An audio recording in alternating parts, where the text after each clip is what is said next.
Your show will go live in 5 seconds. 4, 3, 2, 1. Love Talk Radio.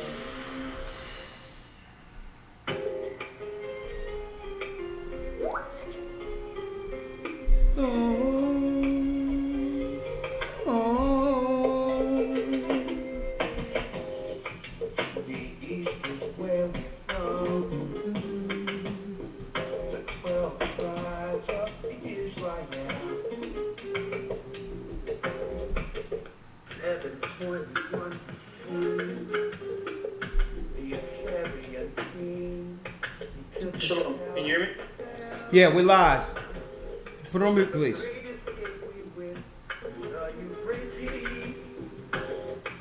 The Lord held the water still. To a land where no man can dwell, we went. The 12 tribes of Israel.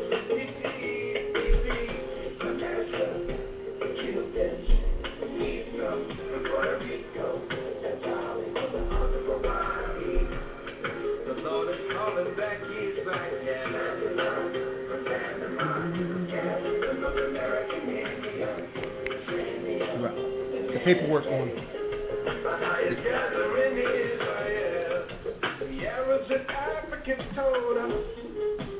gunpoint.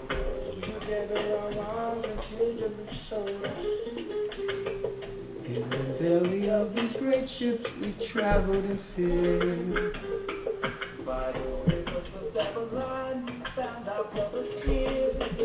A higher gather us.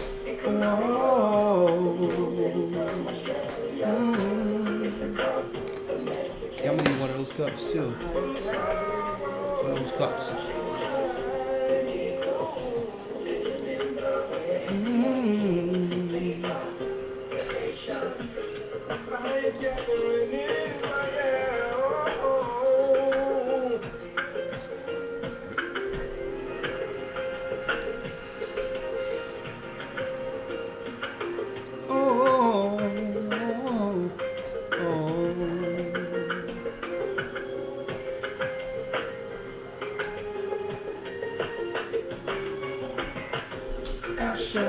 In Colombia, Ruben from Australia.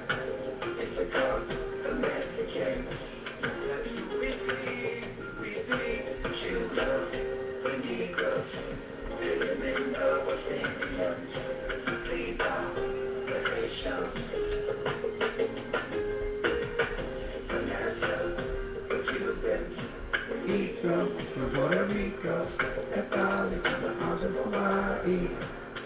The Lord is calling back His back,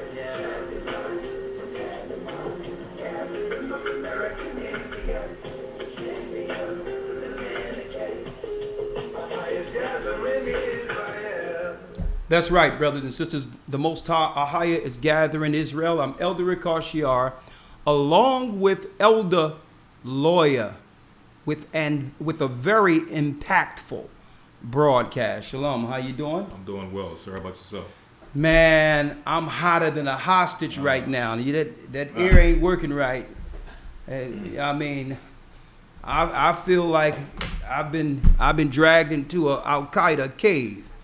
I don't know if we can say anything like that now that they have demonized any black man calling himself Israel today. Right. But I'll tell you, I thank the Most High for breath. I thank Him for the Spirit of truth, and I thank Him for this work.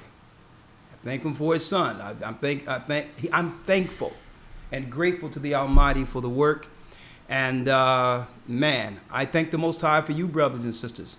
I mean, and all your support, your continued prayers you put out there for the church. Believe it or not, they are they are heartfelt, and I'll tell you this.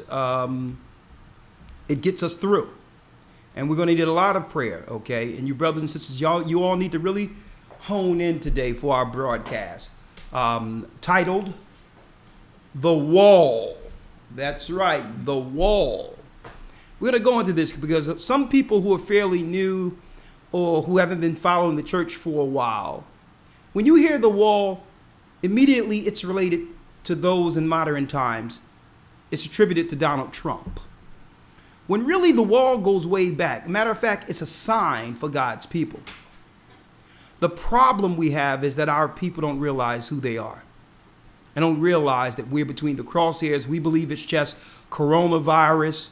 We believe that it's just inequality, racism, white people that just don't like black people. It's way deeper than this, brothers and sisters.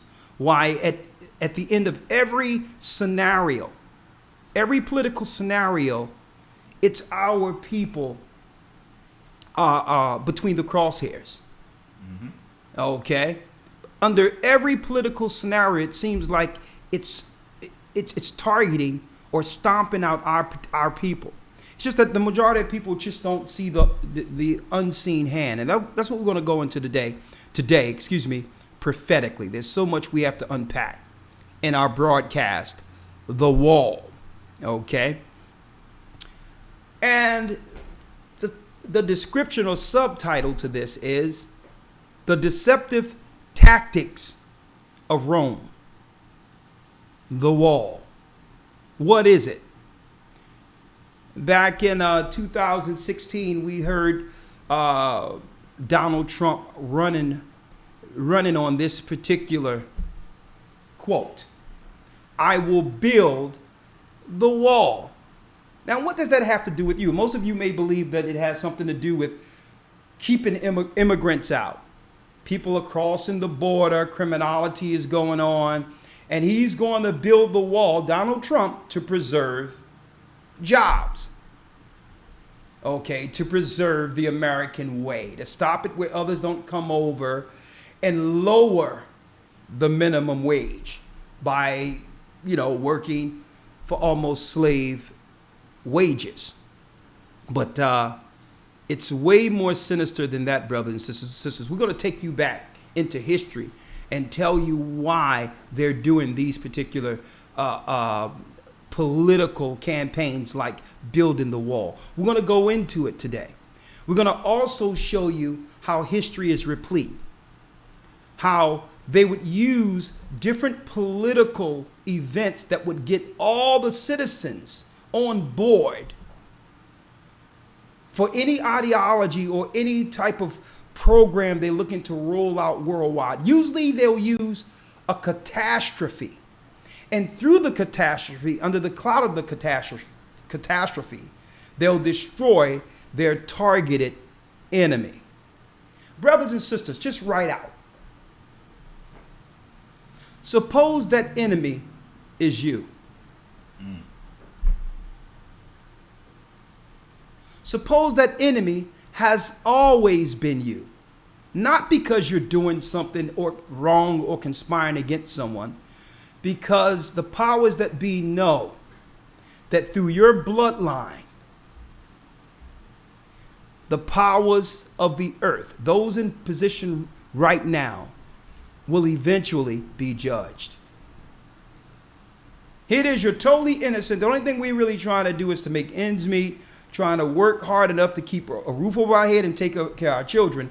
And we're so buried in poverty, we have no time to conspire or think about doing something wrong to other people. We do more harm to ourselves than others. Mm-hmm. So it's not that the criminality or what goes on in our particular sphere that we keep amongst ourselves is why we're between the crosshairs. Folks, the powers that be were always afraid that our people would one day awaken to the fact that we are the true children of Israel. That's right. Knowing prophetically what that means for them. They have been the privileged. They have been the chosen. All roads leads through them. Be it the economy, be it the bank system, be it the business, music business or otherwise. There's two people you can't speak about in this earth today without serious repercussion. That's gays and those of the Jewish persuasion. And you want to know who's in power or who's in control? Those who you cannot talk about without immediate backlash. Well, folks, you're going to find that we're between the crosshairs, and they're looking to build this wall and all this. And they're building the wall and all this with an historical plan that worked before. And it was against a particular people. We're going to walk you down memory lane tonight in preparation for what's about to come. We have to give you the information because our people don't even realize that you are between the crosshairs, not because you're doing anything to anyone. It's because of the blood that runs through your veins. And they know it. They understand it. They understand it. That our genetics go directly back to Abraham, Isaac, and Jacob. Now, once they tried to destroy us before, but we took heed to Christ's prophecies, I'm going to go there, and escaped for a time into Africa. So it would take them a while, a long period of time to actually set up a political system to make sure or try to assure we don't escape this time. So we're going to take you back into history. The wall. What wall? Folks, don't believe that the wall has anything to do with keeping the Mexicans out, folks. Mm-hmm. And I'm going to show you that that's a bold-faced lie. I'm going to prove to you today. We're going to use the left, which is the Democrats, and the right. The Republicans will show you they're the two wings of the same bird with the same plan. That's right. Okay. Folks, right now we're under a quote-unquote crisis. But that crisis isn't the coronavirus. They create the crisis to bring their solution. And at the end of their solutions throughout history, it was what? Carnage against the children of Israel, against black people. It has nothing to do with the virus. It has everything to do with locking everything down like they did in 70 AD. This is Masada on steroids, ran by the same perpetrators. Okay? I need you all to think about this real quick before I roll it out. And I have Gaja on the line. Anytime you want to jump in the midst after I go over the presentation, you can do so, Gaja. Do y'all know the chances of one particular virus having the same impact all at once, every place in the earth the same time, with the same resolution for the same virus? Do you know the chances of that happening all at once within, like on cue? Mm. The chances are almost non-existent. Mm-hmm. That's right. How can one virus be everywhere at the same time with the same campaign, with all the news reporters saying the same thing with the same solutions? Mm. This has nothing to do with what they're saying, folks. And that's why the Most High put watchmen before you. That's why we're here before you, so that you can make sense of what this really is. Because while they have you looking one way, they're planning something very dangerous. And this is not for any of you to be afraid. Why? Because at the end, brothers and sisters, we win. So there's no need to fear. Knowing is half the battle. Knowing is half the battle. Okay? I need you to get the scripture I gave you. We talked about the rain real quick. Yes, about the clouds. I want to get there real quick, because we have to tie this in for you. And I'm going to tell you, folks, for those who are not in the know and are in fear through the confusion through media, I'm going to tell you, folks, get used to your family and people falling like dominoes in fear. In fear. It's like running off a cliff. It's like running off a cliff, folks. Be prepared for it. Get your heart prepared for this, because you cannot control what's in a fearful heart.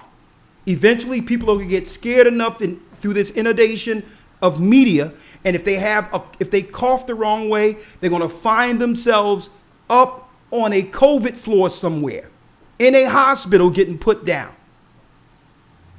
And they're going to realize, well, they may not be able to realize getting sedated and on that morphine, but those who understood them and their reasoning will realize they were better off at home.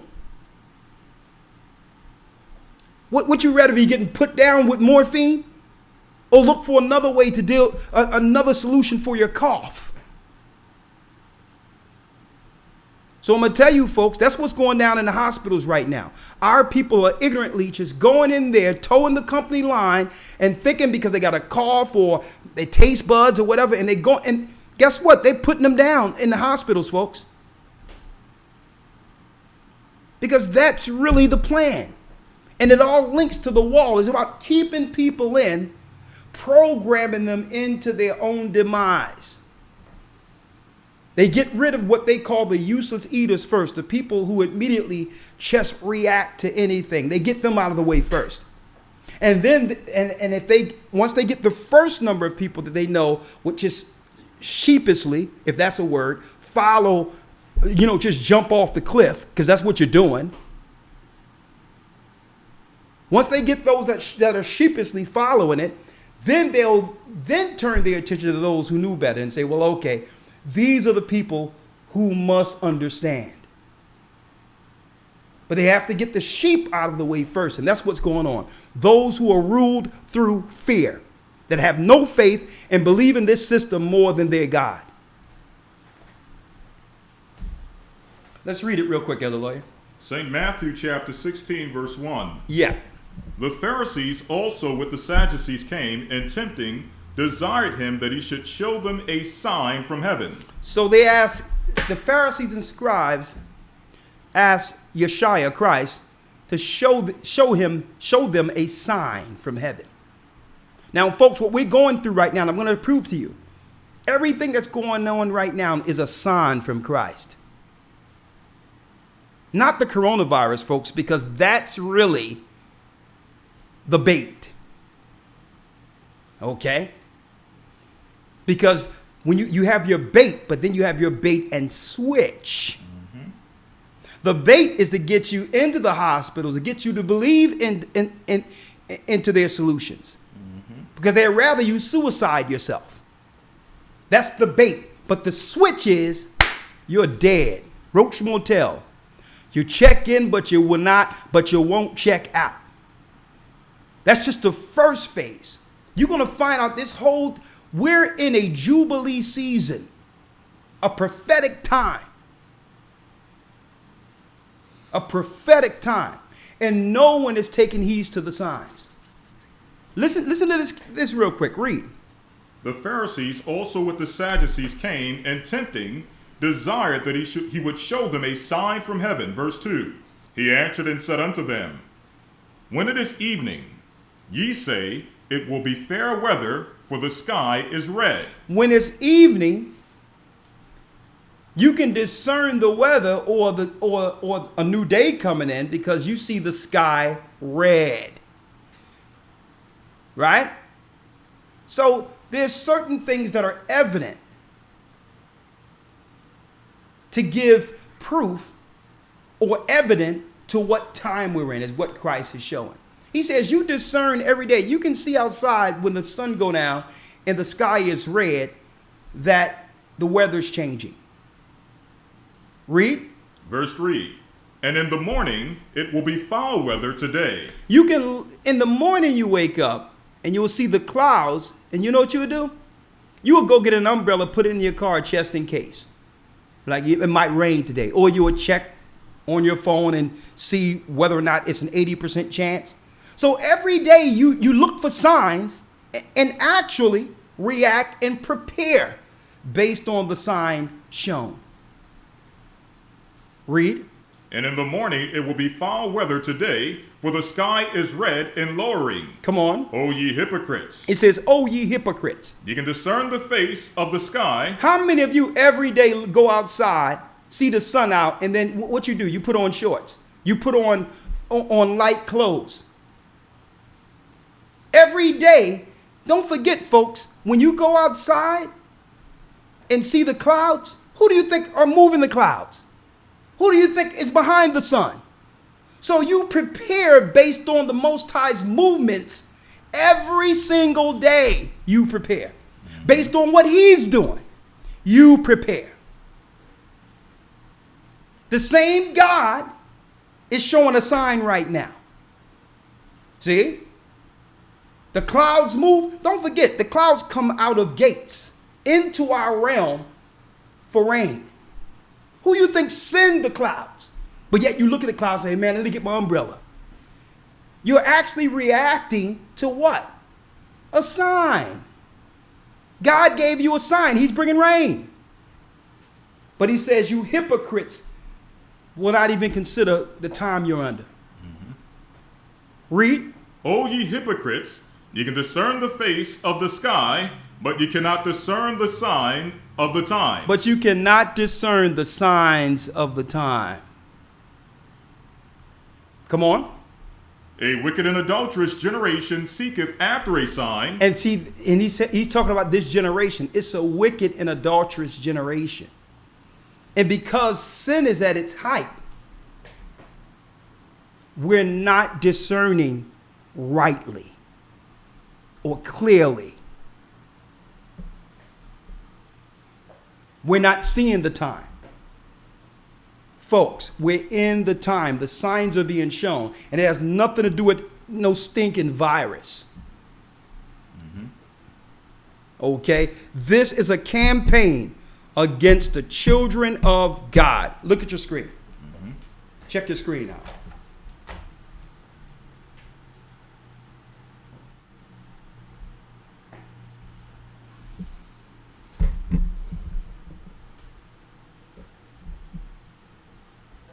We're going to have strong, incredible borders, and people are going to come into our country, but they're going to come into our country legally. They're going to come in legally. We're going to build a wall. It's going to be built. It's not even, believe it or not, it's not even a difficult thing to do. And by the way, for the people of New Hampshire, where you have a tremendous problem with heroin and drugs, you wouldn't even believe it. You see this place and you say it's so beautiful. You have a tremendous problem. The first thing always that they mention to me, Mr. Trump, please do something. The drugs, the heroin, it's pouring in, and it's so cheap because there's so much of it. And the kids are getting stuck, and other people are getting stuck. We're going to end it. We're going to end it. We're going to end it at the southern border. It's going to be over. And we're going to work, and we're going to work really hard to get those people that are so addicted off the habit. We're going to work like hell to take care of the situation. It's a huge problem in New Hampshire. It's a huge problem all over our country. We're going to have borders again, and we're going to work with you people to help you solve that very big problem, and we'll get it done. Now, how many of you thought, now, I need y'all to think for a second. How many of you thought it was a wall problem before Trump said he was going to build a wall? Now, I was raised in North Philly. Okay. I would say about 80% of the people where I grew up from don't even know what a border looks like on the West Coast. It could care less. Our border is the train tracks between where we live and the areas we know to stay from. So we never had a concern of some wall. But they would make you believe, I'm going to show you the bait and switch. They would make you believe it's to stop immigrants from coming over here, right? The influx of Latinos or Mexicans and coming in, that's why. They need to preserve America, right? But you just heard from the right. That was actually the slogan Donald Trump ran on. I'm going to build the wall. That was the right. Check out the left now.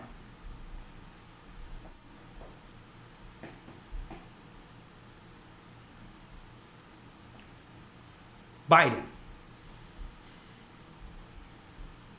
You know, 11 million people living in the shadows, I believe they're already American citizens. Teddy Roosevelt said it better. He said, Americanism is not a question of birthplace or creed or a line of descent. It's a question of principles, idealism, and character. These people are just waiting for a chance to be able to contribute fully. And by that standard, 11 million undocumented aliens are already Americans, in my view. All they want. They just want a decent life for their kids, a chance to contribute to a free society, a chance to put down roots and help build the next great American century. So you see the hypocrisy here? One guy say we need to stop all the influx of these people coming in because we need to build the wall and protect all this stuff from coming in. There's people in selling drugs, doing all bad things on the right. And on the left side, it's saying, well, there's 11 million undocumented people that probably escaped over, like Donald Trump said, that we need to make citizens almost immediately. That's already here, undocumented. What? And that's ridiculous saying undocumented when these were the people you conquered and killed to gain land. But I digress. These are the children of Israel you're talking about. So you see how they talk on either side of their neck. So you can't believe that it's about the wall, and you can't believe it's about immigration. What you have to believe is the sign you're seeing with your own eyes. The fact that our people, since this COVID thing has happened, are dying in number. Now, how do you bring that all around? Black people are dying in number. Why? Because they realize the children of Israel has awakened. They realize that. And guess who woke Israel up? Judah. Now examine that for a second. Judah woke up the 12 tribes of Israel. Right now, for the first time in American history, black people are all on one accord saying, we're no longer voting in this country for anything outside of something for us. No minorities, no gay people, no legless midgets, whoever else you want to put in, no minorities, no gay lesbians, no LGBT. For the first time, black people are saying, you know what? We're not engaging. If you're not going to talk about what you're going to do for us, then, because, coming out of Egypt, that's the way it was. We was like, listen, our God told us, listen, it ain't about doing anything for them. You borrow from the Egyptians on your way out. Because everything the Egyptian power, everything the Egyptians acquired was due to our labor, was due to the power and the ingenuity that came with our father Abraham, that came when Jacob came over there, when Joseph came over into Egypt and built that system.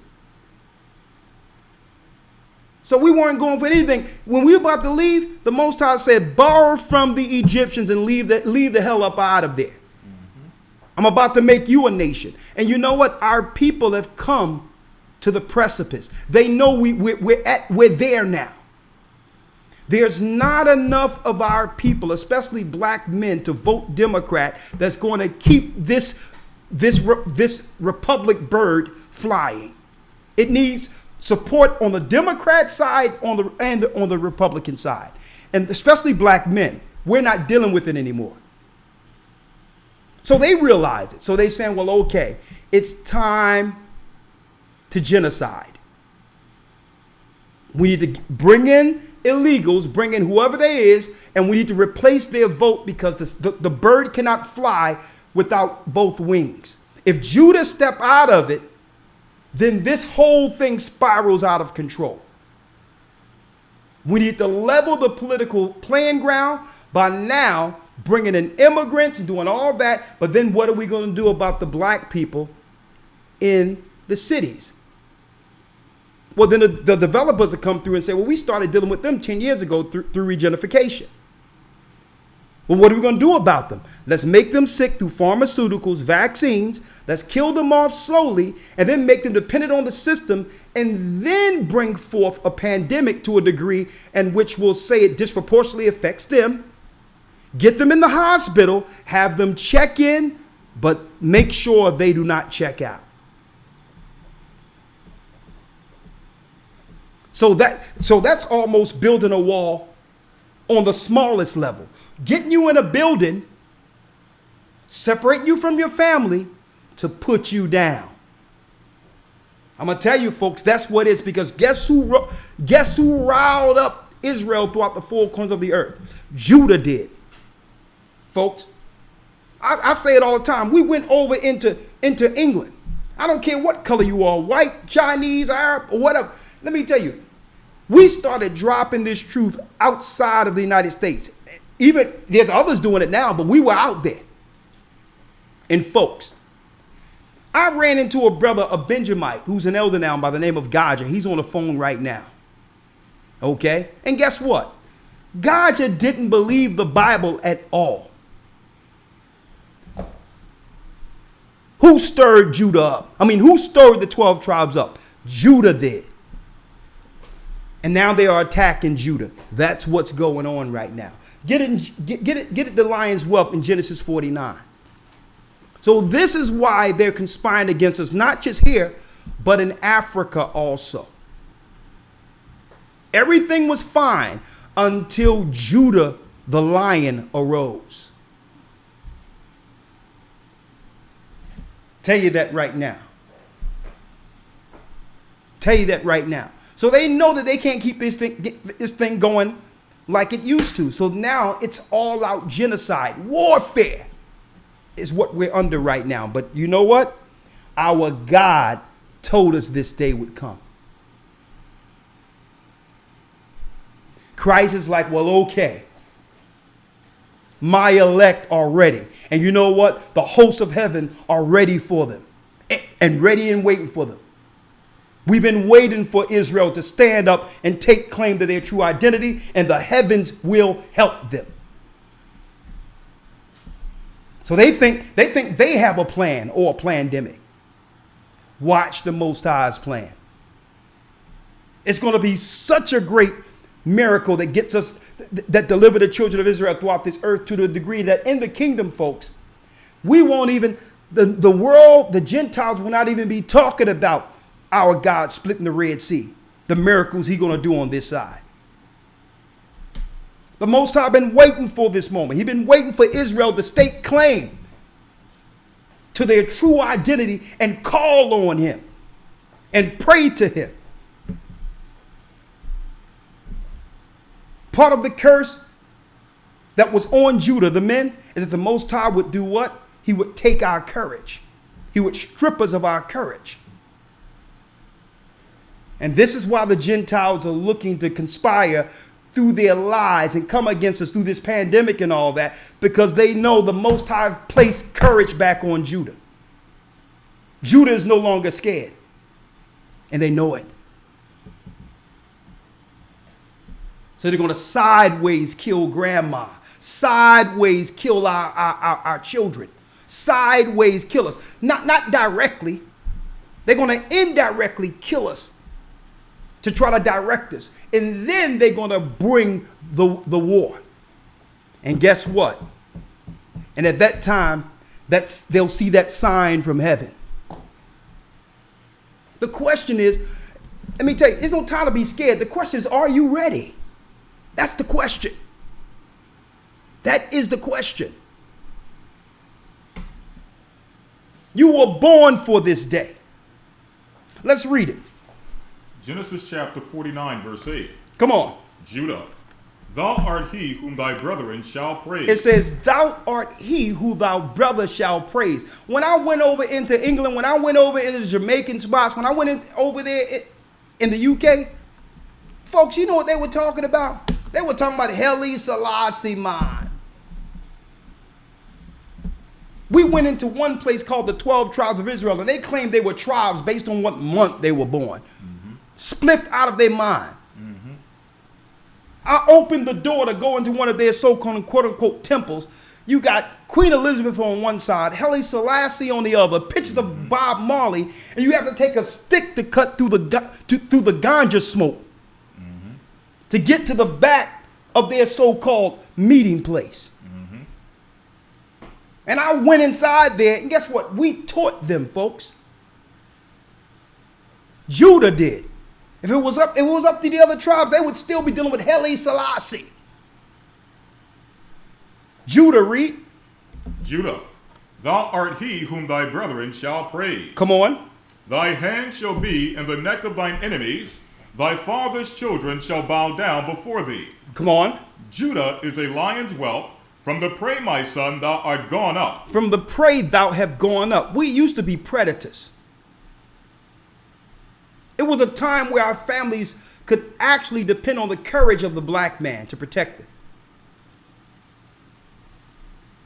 From the prey thou hast gone up. But you know what? The Gentile nations have been looking. They've been looking a long time. And guess what? Let me tell you, if you think that Nick Cannon and Ice Cube and others, let me tell you, if you think they are seeing this and talking about this, the fact that we're the children of Israel, do you have any idea how many people, well-renowned people who are in the shadows that are sneaking at night looking at these videos just like you are? The Gentiles know it. So now they have rolled out a campaign, and it has nothing to do with some virus. It has everything to do as highlighting our people, black and brown people all over the earth, as enemy number one. It has everything to do with that. Come on.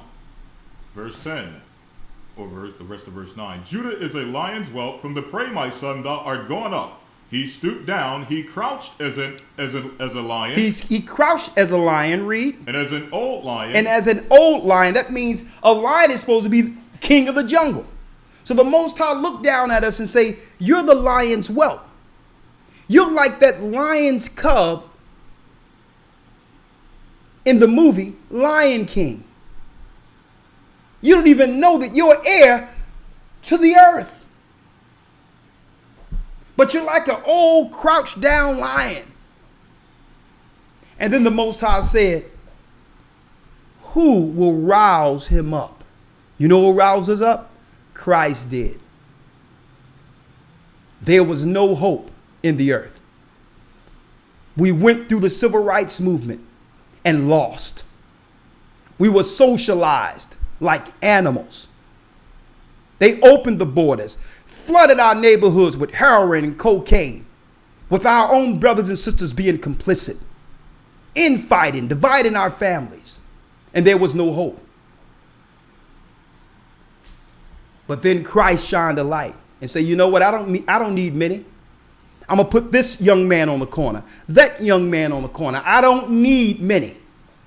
We have the heavens. Christ have the heavens. He didn't need many, but a few stood up. And now look what they see. And you know what? And you know why they're so fearful?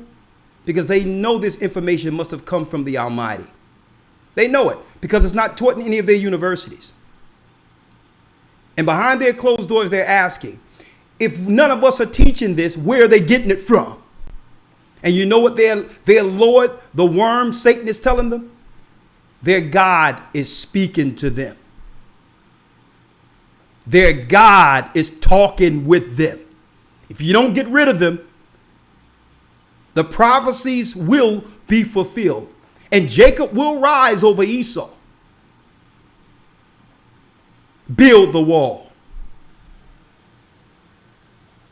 Build the wall. What wall? Elder Lawya, let's get it in Christ real quick. Breaking down the Roman Empire. What wall, you might ask? We going back to 64 AD. We going back to 64 AD.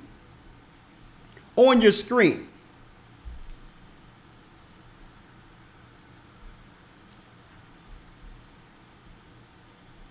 there was a guy by the name of Nero, an Edomite, a Roman. His name was Nero.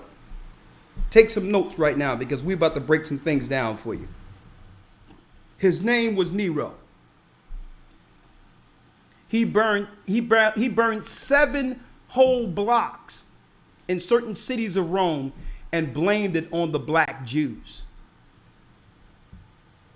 This rallied all of the Roman citizens against us, folks. Now, of course, there was some confusion during this time where some of the citizens suspected that we did it. Others suspected that, others did it, because there was a lot of different stories rolling around. But the most airy scenario that was discussed is that amongst the political circles is that Nero fiddled while Rome burned. So it was suspicious that you would claim that something happened, but you're sitting there having a party during this time as if it was planned. Now, the reason why they were able to incinerate the Romans, which were white people, not just white people, because Rome was made out of every nation, just like America too. You had different nations living in Rome as Roman citizens. Now, what rallied all of the nations against us in Jerusalem at this time is because Nero strategically burned the markets where it disproportionately affected the businesses in Rome. See? The businesses, people were losing their livelihood in Rome. So he wasn't just burning regular areas. He was burning areas of commerce that would affect the economy of Rome. Sounds familiar? Shut down businesses. Everyone gets frustrated. See? Nothing new under the sun. They're doing the same thing they did before, folks. Because eventually all the other nations who own markets and losing money are going to say, well, listen, what are we going to do about these black people? Who's the problem? Back then, we were the problem because they claimed we burned Rome. See? But in this day, they're saying we're the problem because we're the ones walking around with COVID-19. And then they're going to say we refuse to get vaccinated. And it's because we're not complying with the government rules is why they have to continue shutting down the businesses and not allowing the economy to go forward. It's these blacks who are slowing the economy. Same thing, folks. Nero burned Rome and blamed it on us. And guess what?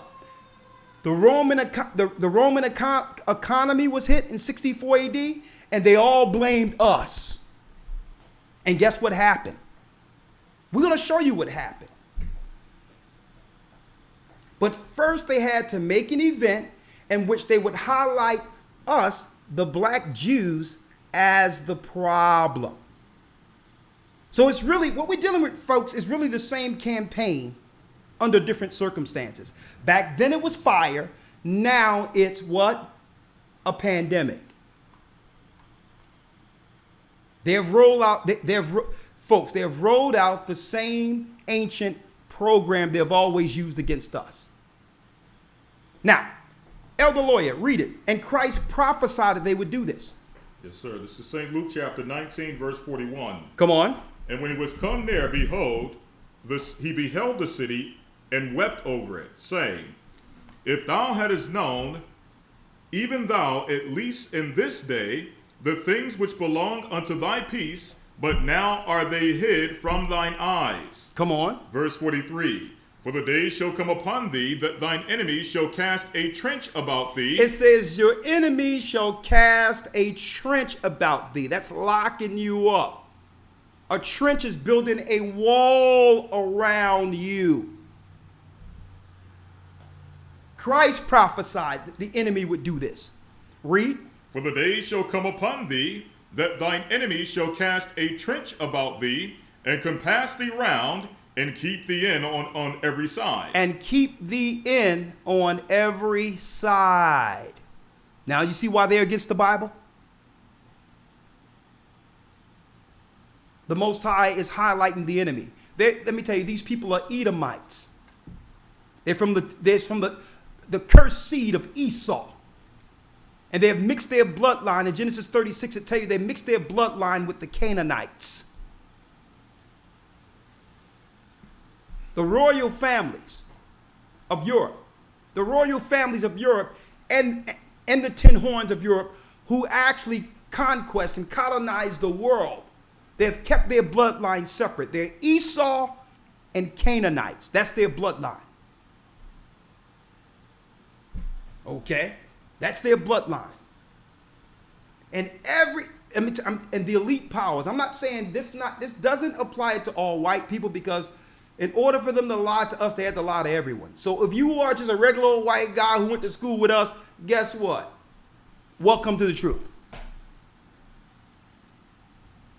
What we're talking about are the conversations that go down behind closed doors, under secret societies, fraternities, well beyond your pay grade.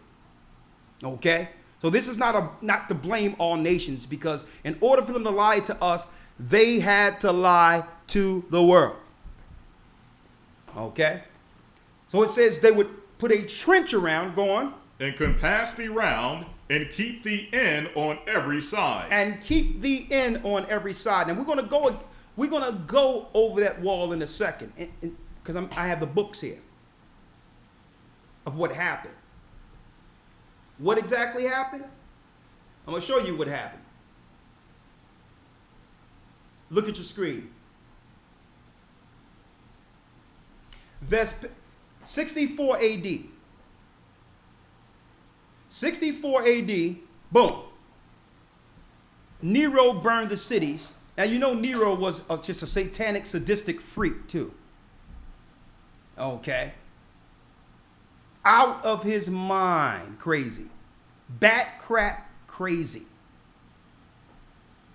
And that's not my opinion.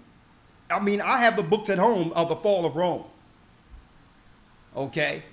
According to Roman historians, this guy was bat crap out of his mind. He would sleep. This guy would look at this microphone and say, you know what? I can love that. He was humping everything that wasn't nailed down, folks, regardless of species, regardless of gender. Okay? Now, he ended up losing his marbles. Later, you got Vespasian and Titus. Now, Vespasian and Titus, now, you have to realize 64 AD, and then you would have 70 AD, the fall of Jerusalem, our homeland. But the campaign started here. The campaign, folks, one second here. Did I disappear here? Hold on. I'm going to bring it back. Don't worry about it. The campaign started here. Okay? The campaign started here. Now, we didn't think that when this guy burned the city, that eventually they would come through and try to kill us all in Jerusalem.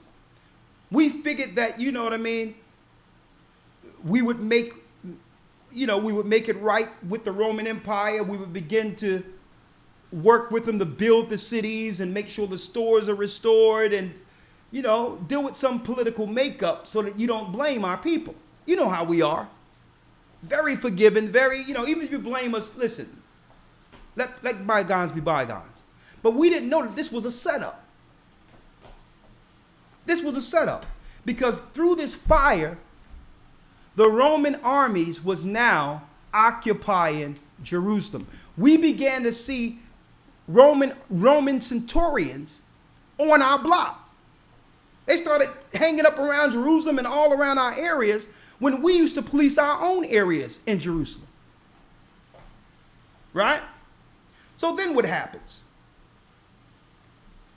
What happens is 6 years later, Vespasian and Titus, these Edomites, Vespasian and his son Titus planned a siege on Jerusalem. They marched on our homeland.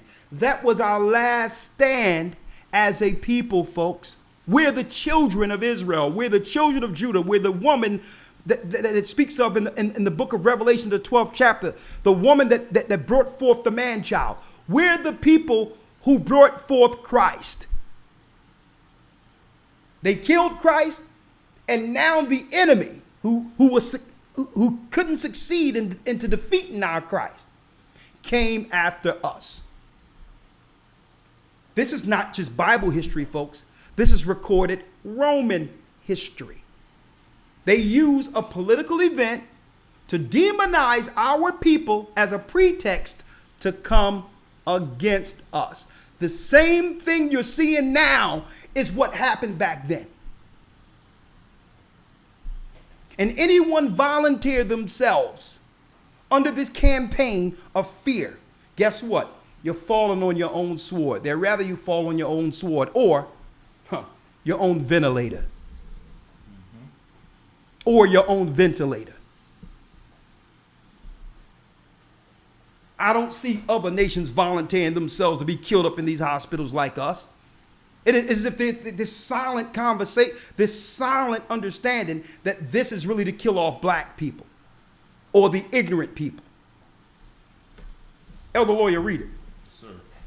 Finishing in Luke chapter 19, verse 44, it says, "And shall lay thee even with the ground, and thy children within thee, and they shall not leave in thee one stone upon another, because thou knowest not the time of thy visitation."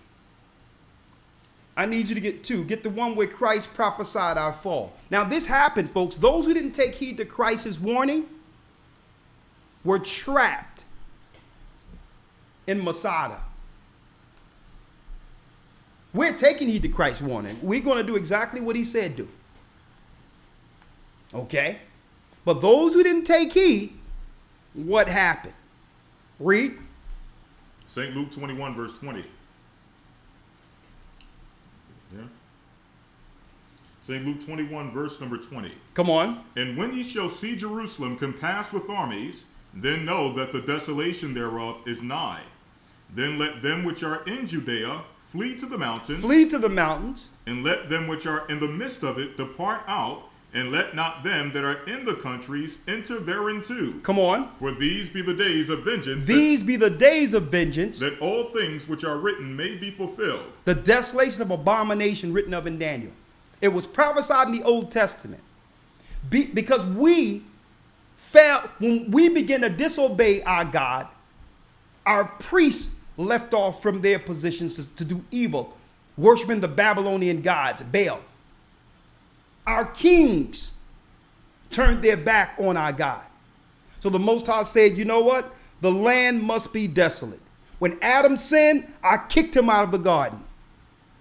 Now that you have sinned, you're being kicked out of that same garden. That land was Eden for us. We've been in the wilderness wandering without a God ever since. That was Eden for us. That's why everyone is over there fighting for it. They know it belongs to us. And we lost our home. And when we lost our home, eventually we lost our minds. We've been going from hill to mountain, left to right, all over the place to find no resting place. And that's on purpose, because there is no resting place outside of our God, outside of our homeland, outside of belonging to Christ. There is no homeland. There's no home. There's no rest on purpose. We weren't meant to be comfortable. Mm-hmm. That's right. Every other nation is comfortable, but we're not comfortable because, folks, we're not home. Africa isn't home for us.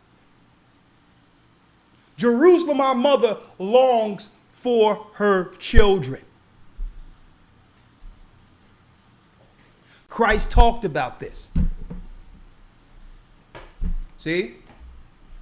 Read it. "And when ye shall see Jerusalem compassed with armies, then know that the desolation thereof is nigh. Then let them which are in Judea flee to the mountains. So we fled into the mountains, read. And let them which are in the midst of it depart out, and let not them that are in the countries enter thereinto. Come on. For these be the days of vengeance, that all things which are written may be fulfilled. But woe unto them that are with child, and to them that give suck in those days. Same thing as now. They're doing the same campaign of 70 AD all over the earth with coronavirus. Pregnant women are asking, where am I going to have my children? Where am I going to have my children? If I take them to the hospital, they may shoot them with this genetically modified organism that's going to destroy my child. Or they may say, I have COVID, separate me from my child, and I'll never see my child again. It's the same campaign of 70 AD. People are actually afraid to go to hospitals, a place that was regularly, in the past, a place to help people. They're doing it all over the earth. It's 70 AD on steroids. Just like we told you years ago would happen, folks. Go to the edge of the sword. Read it. Yes, sir. Verse 24.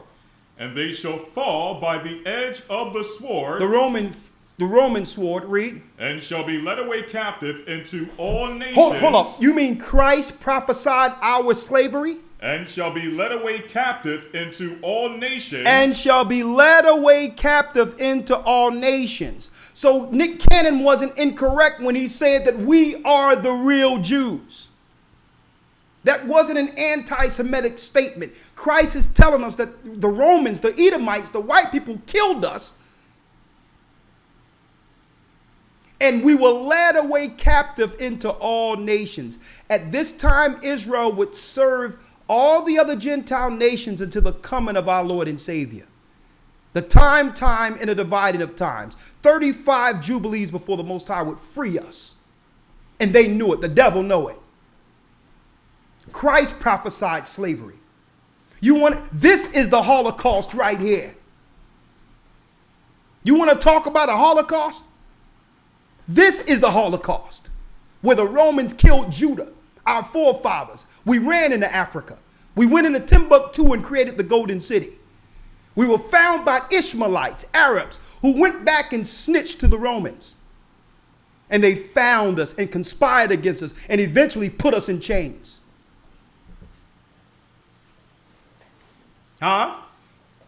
Read.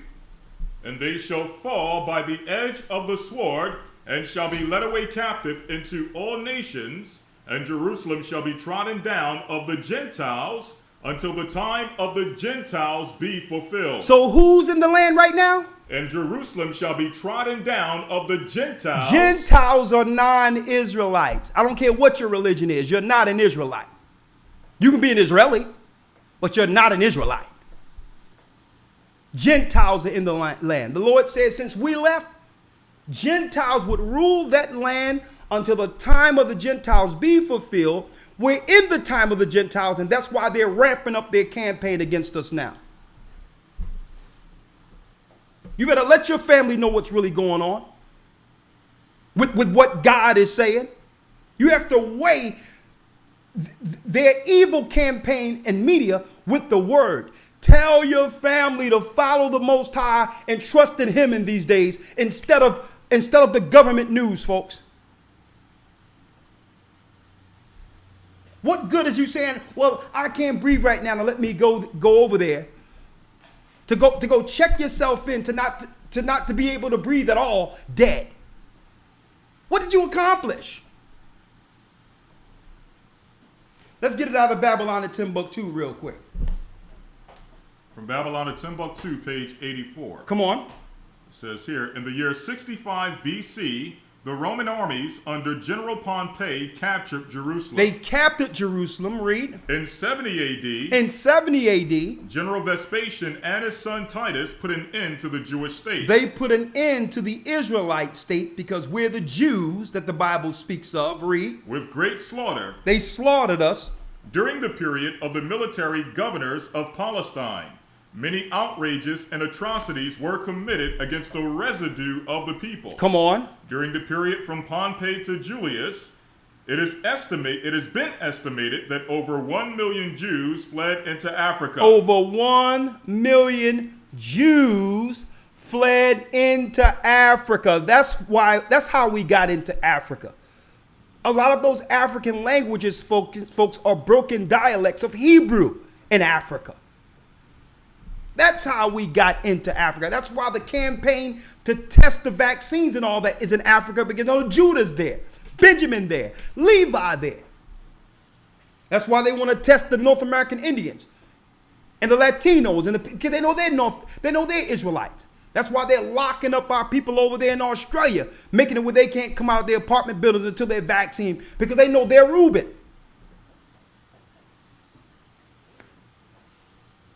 Read that part again. This is Babylon at Timbuktu by Rudolph R. Windsor. Get your history, it belongs to you. Read it. During the period from Pompey to Julius, it has been estimated that over 1 million Jews fled into Africa. Over 1 million Israelites fled into Africa. We're not African. That's a landmass. No place in the Bible does the Most High name the people Africa. If you say you're African, you're lost. Okay? You're lost. The landmass don't determine the nation. The perfect example of that. We were all in Noah's Ark together. So what, you going to name us Ark people because we were on the Ark? So where you reside or where your landmass you're on does not determine your ethnicity or nationality. So just because you found us in Africa and brought us to America or England or whatever place the Lord prophesied we would serve doesn't make us those people. The landmass does not determine race. It does not determine race. If that's the case, the children that was brought away from Africa was born in America. They should just be called Americans then. If that's the case, Africa was the middle passage between what?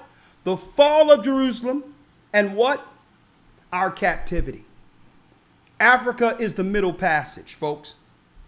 And this is why they're ramping up their campaign to try to take us down, slow kill us with vaccines. This is why. This is why, because they realize that the cat is out of the bag and now it can no longer be hid. We were always the children of Israel. We were always God's people. Folks, I'm going into their Jewish encyclopedias. They even telling on themselves in the Jewish encyclopedia. They know we're the people. Even in the Jewish encyclopedia was found the data. They know that the Ahia is God's true name. And they would even hack up the Bible to try to bring an evil name in or another name instead of just admitting Ahia is God's name. It's in their encyclopedia. They wanted to keep the name from us because that's the God who's calling Jerusalem back. Folks, slavery is almost over. Our time is almost over here. Only thing we have to do is just persevere through this and trust in him this time. You can't trust the same people who say, well, come over in there in my boat real quick. They're the same people that's telling you that with these felonious numbers. Telling you the numbers are spiking, numbers are spiking, numbers are spiking. They're going to have you fall on your sword, folks. Now there's more. We got Babylon at Timbuktu. We have scriptures. We have history. But again, I'm gonna make sure we go more into this coming Sabbath because we have a lot to go into. Hey, listen, we have books all over the place, right? We have books all over the place, and it's too much to go into, folks. But folks, that wall is the same wall that Vespasian and Titus. Let's get the history on Vespasian and Titus doing that wall. Let's get it real quick. Let's get it. Yes, sir. This is Satan's children. And then I'm going to open it up for phone calls. I'm going to ask you, are you going to trust the Most High or trust them?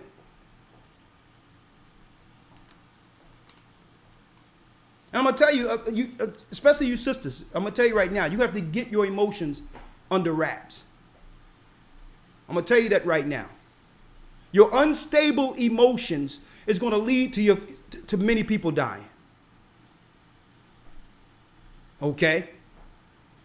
Through fear, you're going to have your mother and your family and your grandfather and the people who love you, who took care of you, who's dependent on your knowledge, your love to help them at this time. And you're going to advise them to go somewhere and get put down like a dog? They've always played on women's emotions. They did it during the Willie Lynch time. They did it during slavery. They're doing the same thing again. Well, what do you know? You're not a doctor. How many people are checking out of these hospitals? Open your eyes. What positive can come out of you being tested positive for COVID-19?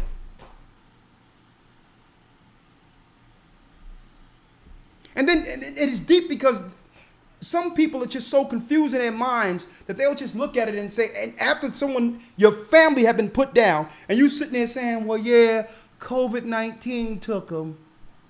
What? The ventilator took them. What are you talking about? You took them to the hospital, simpleton.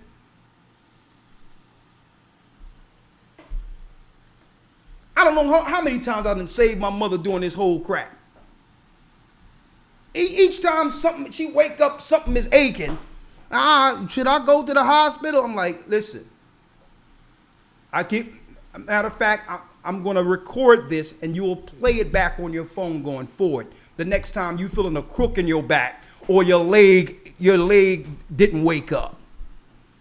Okay? Before you go to the hospital, Mom, say goodbye to your children. Okay? Because they're not going to let me up in there. And then 3 days later, she's feeling good now and walking around and all that and walking around and saying, oh, yeah, I was just feeling a certain type of way. I was drowsy. But if she would have made a move based on how she felt that day, I would have been mourning my mother. I keep on using her as an example because I have to almost go over there every other day. And I even got her one of those little mobile bikes to ride on to go to the supermarket and all that, so she don't have to worry about her legs or whatever the case is. Okay? I'm like, if I give her this, she's more independent on her own. She'll be feeling better, and she got a new toy. And maybe, she won't call me in like 4 days and tell me that she want to go to the hospital.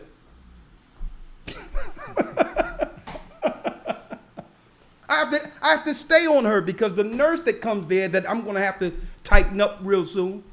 I'm going to have to get with her and I have to block the door on her before she get out and let her know what time it is. Every time the nurse come there, she scares my mother with something. So I'll be there at the next appointment. Okay? I'm like, listen, only thing we need you doing is checking vital signs and getting up out of here. You can make oatmeal if you want, but you better not, if any issues with my mother, call me. Don't tell her nothing. She worries. Okay? She worries.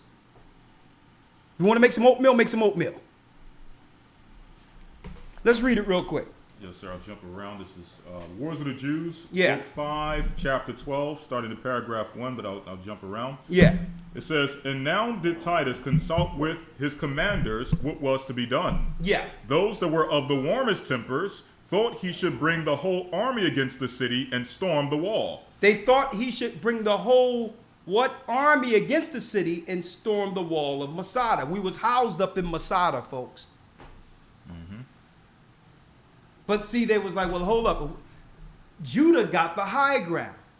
So if we try to do it that way, they're going to fight against us, and 9 times out of 10, they'll win. So what did they plan to do, Elder Lawyer? For hitherto no more than a part of their army had fought with the Jews. Did you tell them the book you're in? Yes, sir. Okay. Book 5, chapter 12, paragraph 1. Yeah. But that in the case entire army was to come at once, they would not be able to sustain their attacks, but would be overwhelmed by their darts. So they understood they couldn't come all at once. Exactly, right? Because we had arrows. Mm-hmm. But of those that were of a more cautious management, some were for raising their banks again, and others advised to let the banks alone, but to still lie before the city, to guard against the coming out of the Jews, and against their carrying provisions into the city, and so to lead the enemy to the famine. So what did they do, folks? They put garrisons around Masada to make sure no provisions can go in or out, food or water. Now notice they're breaking down now where they've already got you used to at any time they can shut everything down and say what?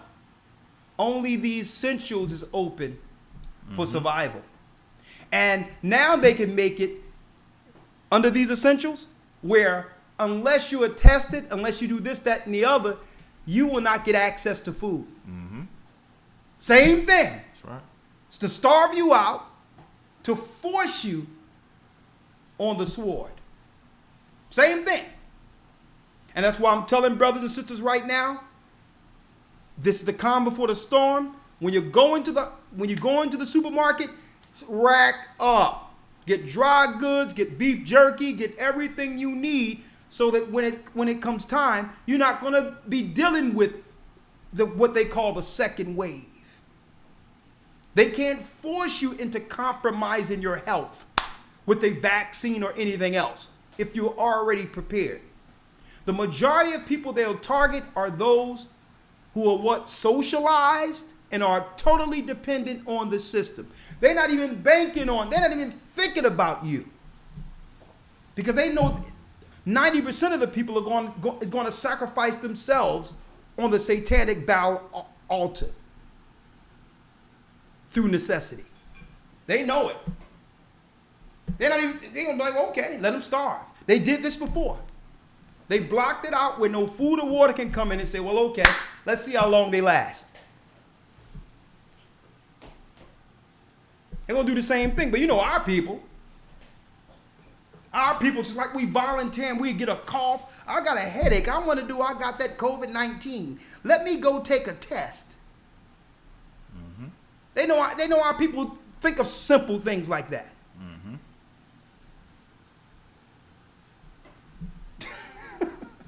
So here it is. They're going to say essentials only and wait our people out. And majority of us are going to be lined up in droves to take that GMO vaccine. And folks, that thing is going to be a killer. Okay? It's going to totally screw your mind up. Totally. Brains scrambled. What's a neurotoxin? Aluminum, mercury. And guess what? They say this thing was fast-tracked. It hasn't even been tested yet, not even on animals. But they want black people to be the first to get it. Okay? Read on. Jumping to paragraph number 3. So it says, so all hope of escaping now was cut off from the Jews, together with their liberty of going out of the city. Then did the famine widen its progress and devoured the people by whole houses and families. Then the famine came. Why? Because they didn't have no access. There was no access to food and water. They're doing the same plan down under COVID, folks. First of all, they cut off the businesses, so that now people are mad at each other. Then they're going to blame black people. Every time that black people get together or there's video out there, they're going to say, look at these black people still getting together while everyone else is complying. This is why our businesses are disturbed, because these black people don't want to follow the law or the rules. We're walking with our masks and black people aren't doing it the same way. They're doing the same thing now, because automatically that's having the other nations view you as the threat. You're the reason the economy is failing. You're the reason why people can't have their games and fun anymore. And eventually races are going to hate black people. If they can hate us worse than they do now, even worse. And then what happens? Listen, we can't trust you you didn't take the test. We can't trust you coming into these supermarkets anymore. What are you going to do? Right. What are you going to do? Prepare now. Because if you think it's something like when they do Black Friday and all these things and they open up the stores and people rushing and all that, if you think that's something now, wait till they purposely deal with the scarcity of food. Why do you think they did a test with toilet paper? You think it was thinking about toilet paper, folks? They wanted to see how people react if one essential is missing. Mm-hmm. But now they're going to switch that toilet paper out with food, where there only be 1 can or 2 cans or 3 cans so that we can fight like animals over a few cans of beans. That's where it's going, folks. Why? They'll be like, okay, you take your vaccine, don't worry about it. We got a Black Lives Matter meeting where they got a full cupboard of all the food you want. You can go take your vaccines there. Black Lives Matter. Mm-hmm. Are you going to fight over 1 can of beans? Or are you going to go take your test and vaccine and all that where you can get a buffet? Okay? Come on. So all hope of escaping was now cut off from the Jews, together with their liberty of going out of the city. Then did the famine widen its progress and devoured the people by whole houses and families. The upper rooms were full of women and children that were dying by famine. They killed us before. You think they care about the women and children, folks? They did this to us before, killing women and children, starving us out. And this is how we fell to the Romans in 70 AD. And how do you know this ain't white people they doing this to? Well, if these were white people, couldn't they just dress as Romans and escape as Romans?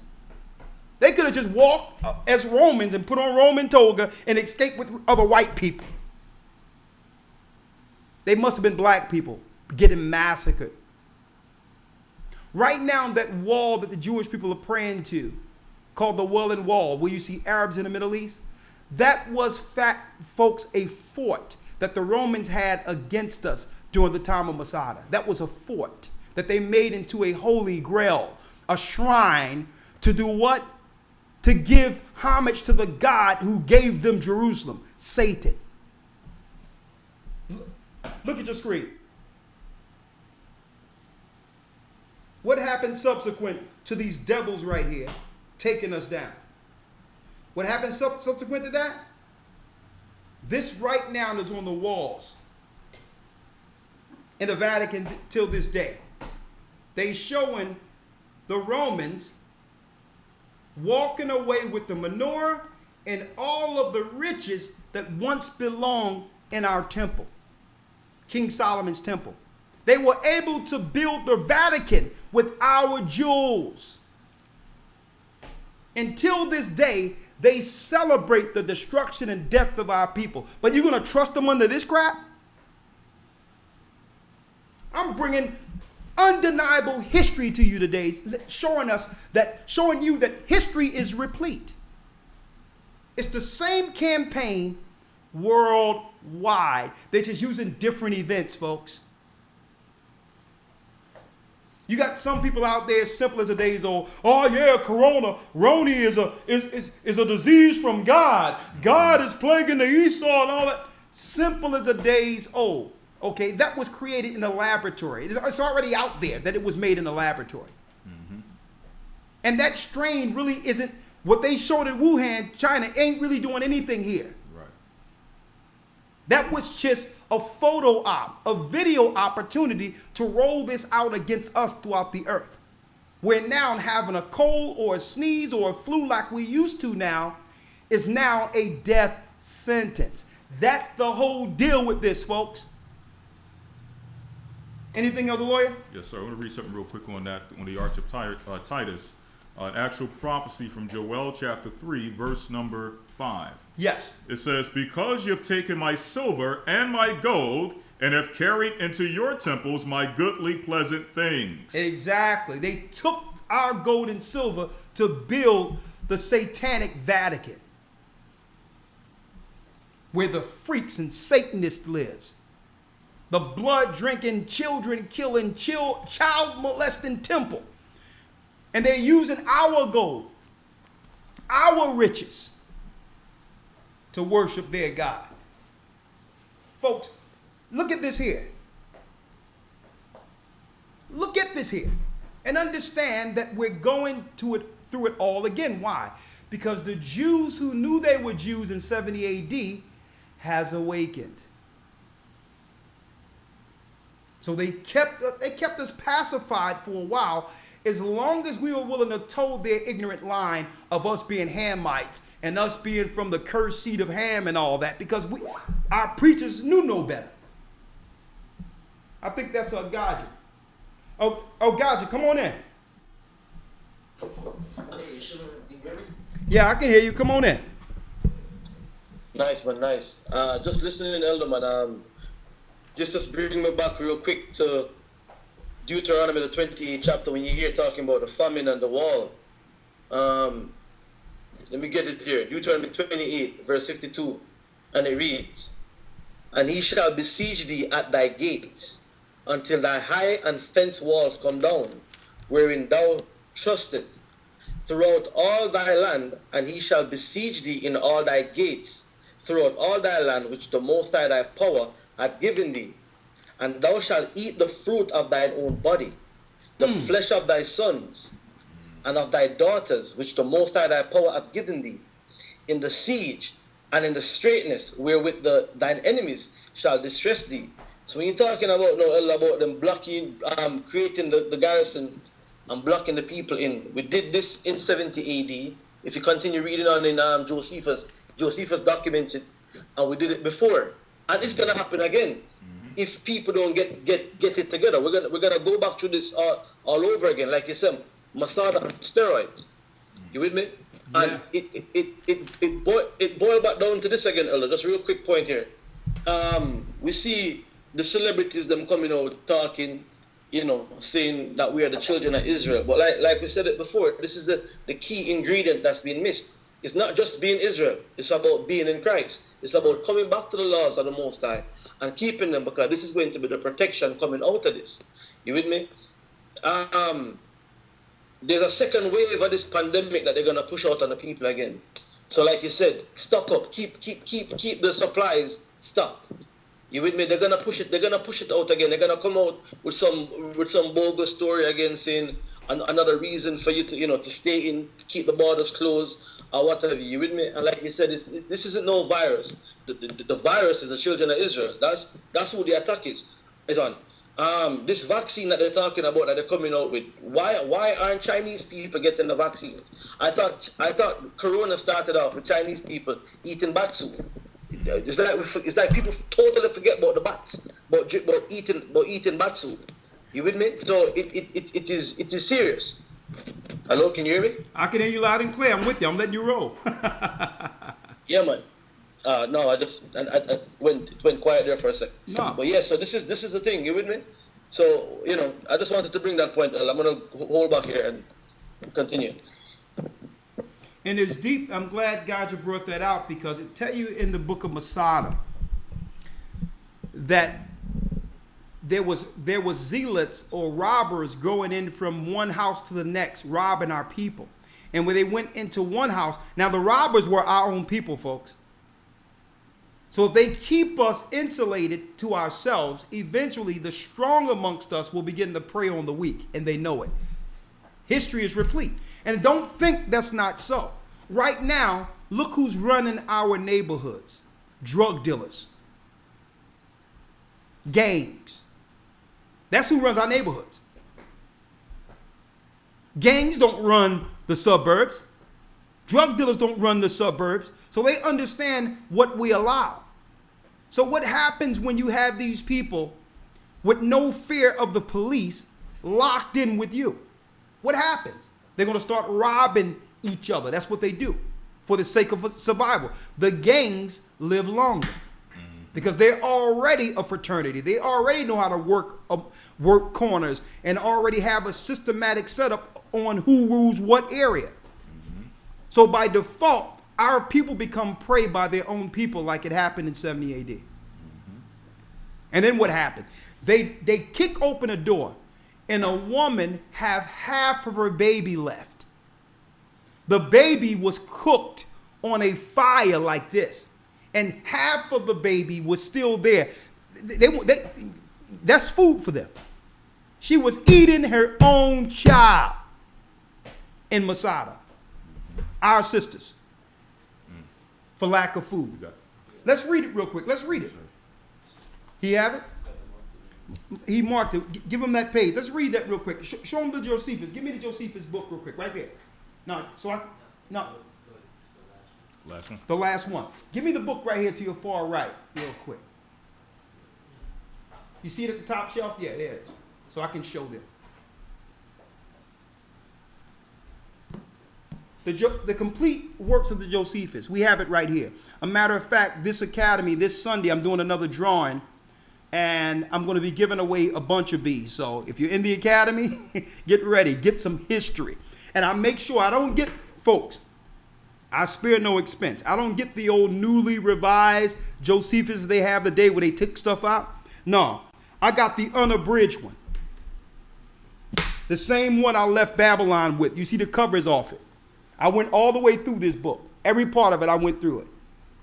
I made sure that I ordered the unabridged ones, and I'm going to give some of these out to my brothers and sisters who support the academy. So, and guess what? I'm going into Who's Edom, breaking down the 12 Caesars this coming Sunday. The 12 Caesars were Edomites. We're going to prove it. A matter of fact, we're even going to go into the first conversion of white people. When white people begin to convert under Christ, because before that, all of the Christians were black. Judah, Benjamin, and Levi. We're going into that. Where did Edom pop up and begin to follow Christ? Okay.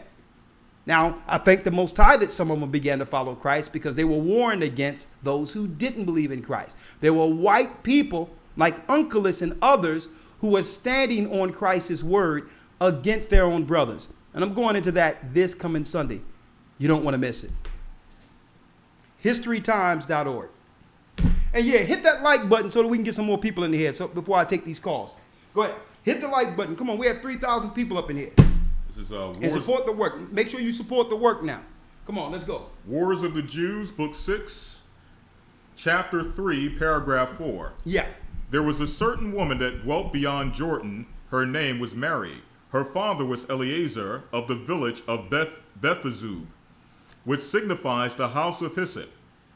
She was eminent for her family and her wealth, and had fled away to Jerusalem with the rest of the multitude, and was with them besieged therein at this time. So this was a rich woman. This wasn't no poor woman. She was known. Her family was revered. Good to do. Now, if this can happen to her, what about the poor? And this is what I'm saying to all the stars out there, all the brothers who's athletes, all the singers and all that, folks, believe it or not, they're about to throw you to the wolves. That's right. They're trying to see how much they can break you all in that bubble right now, and to see how many of you who will actually follow as they break you down to a mere slave. This is Amalek's. This is Esau's time to flex his corporate power over you, to show you who you always were, a slave to them. And they're going to use Corona to do so. Well, how much money you was making? Well, under Corona, we have to give you less. They're already doing that in boxing. They're offering fights. Listen, you can fight, but we're going to pay you less money. Exactly. They're going to use this corporate structure to strong arm and take the power we have through what? Audiences. We have power through audiences because we always, even in the mob in Rome, folks, we would glam the crowd. It was us moving the crowd in Rome. We were the gladiators.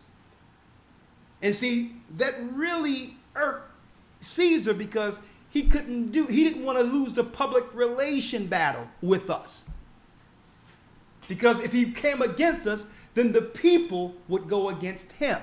No people, no republic. So what are they doing now? They're slowly taking the audience or crowd away from us. They're taking away our position to move the people. That's a political position. Now, as long as we up there like Nick Cannon was and wilding out and twerking on and using our platform to talk crap about Black Lives Matter and all this stuff, campaigns for them, they don't mind it. As long as there's some buffoonery, go right ahead. That's incentivized. But our people are waking up now. They say, you know what? These blacks are waking up. They're athletic. They have talent. And if we go against them all at once, the people, their fans, are going to what? Rally behind them. We need to separate the sports, the athletes, and the entertainers from their fans. Okay? This is a corporate takeover. And I'm telling you right now, you brothers, you sports, whatever you're going to do with your finances, it better be for what happens next, because they're taking them. They're going to break you and make you the spokesperson for the mark of the beast. You will be their spokesperson. You will be their spokesperson after they break you, because keep in mind, these athletes, all their finances are about to get cut. So they're going to say, well, listen, you got to make your manager, your agent going to come to you and say, listen, you have to do these commercials, vaccines, coronavirus, helping families who got vaccinated, all that. You can put your money into a corona fund for tax shelter now so that you're tax less. They're going to use you to help destroy your own people. But go ahead, Lawyer. Yes, sir.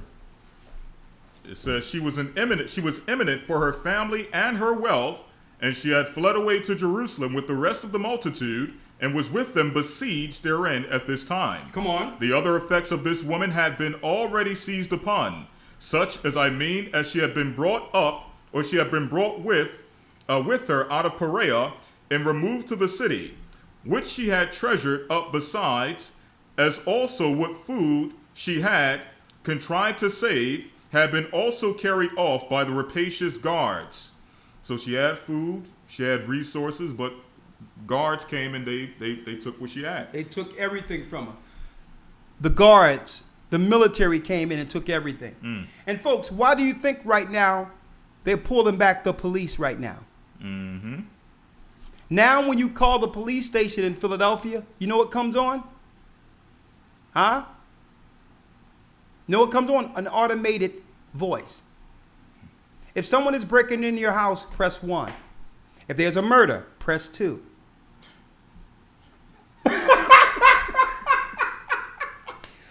Call 911 in Philly. That's what's going on right now when you call 911 in Philadelphia. They're going to say, hey, you asked for it, you cried for it. You said defund the police. They're opening it up for not just military folks. They got Israeli mercenaries, foreign troops that's going to have they're going to have UN troops here. Their clothing will be American, but when you hear them talk, folks, you're going to see they're Russian. They're all these different ethnicities, Israelis and all that, in America's cloak. And I'm checking it out, folks. I go to Home Depot and others, and I see these tall, muscular, strong guys they can't even ring things up. I'm like, this guy don't work at Home Depot. What the hell is he doing here? This dude got a chin like this and sitting there, Diesel sitting there. I'm like, if people can't see that this is an Israeli troop, can't even speak English. How much this costs? This is $3. I'm like, where the hell is this dude from? Not smiling or nothing. They're here.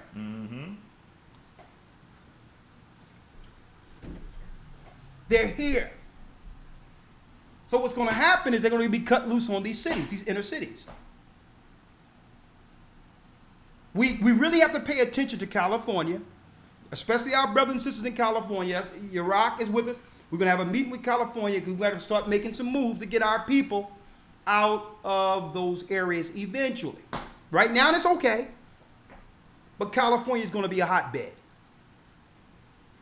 Parts of New York, hotbed, especially the city areas. And we're going to be having these conversations. I got a meeting with the regional elders tomorrow on it. So the Bible says, Christ told us, when you're persecuted in one city, flee into the next. It's okay. Don't panic. God is with us. If you panic, you're falling on your sword. I'm going to tell you that right now. Because all doors are shut. There's really only a few doors you can go through without falling on your sword. They're placing garrisons around everyone and leading us with minimal choices. So be careful what choices you make, because that choice may mean your life. Look how many people, our family members, have died trusting what they said, and now they're under a COVID number, a COVID death. Mm-hmm. Doing the right thing, doing what the news were telling them to do. They thought they would go down there and figure out and just get a test. This test ain't like other tests, folks. They need the COVID numbers. So they want you on the COVID floors. They want you separated from your family. This is not like going to the hospital 5 years ago or last year. Something different is happening here. So you're making a choice thinking you're going into a hospital. No, you're in a different institution now. This is a death building. It's a death building. Come on. It says, which she had treasured up besides, as also what food she had contrived to save had been also carried off by the rapacious guards, who came every day running into her house for that purpose. Let's go straight to it. Yes, sir.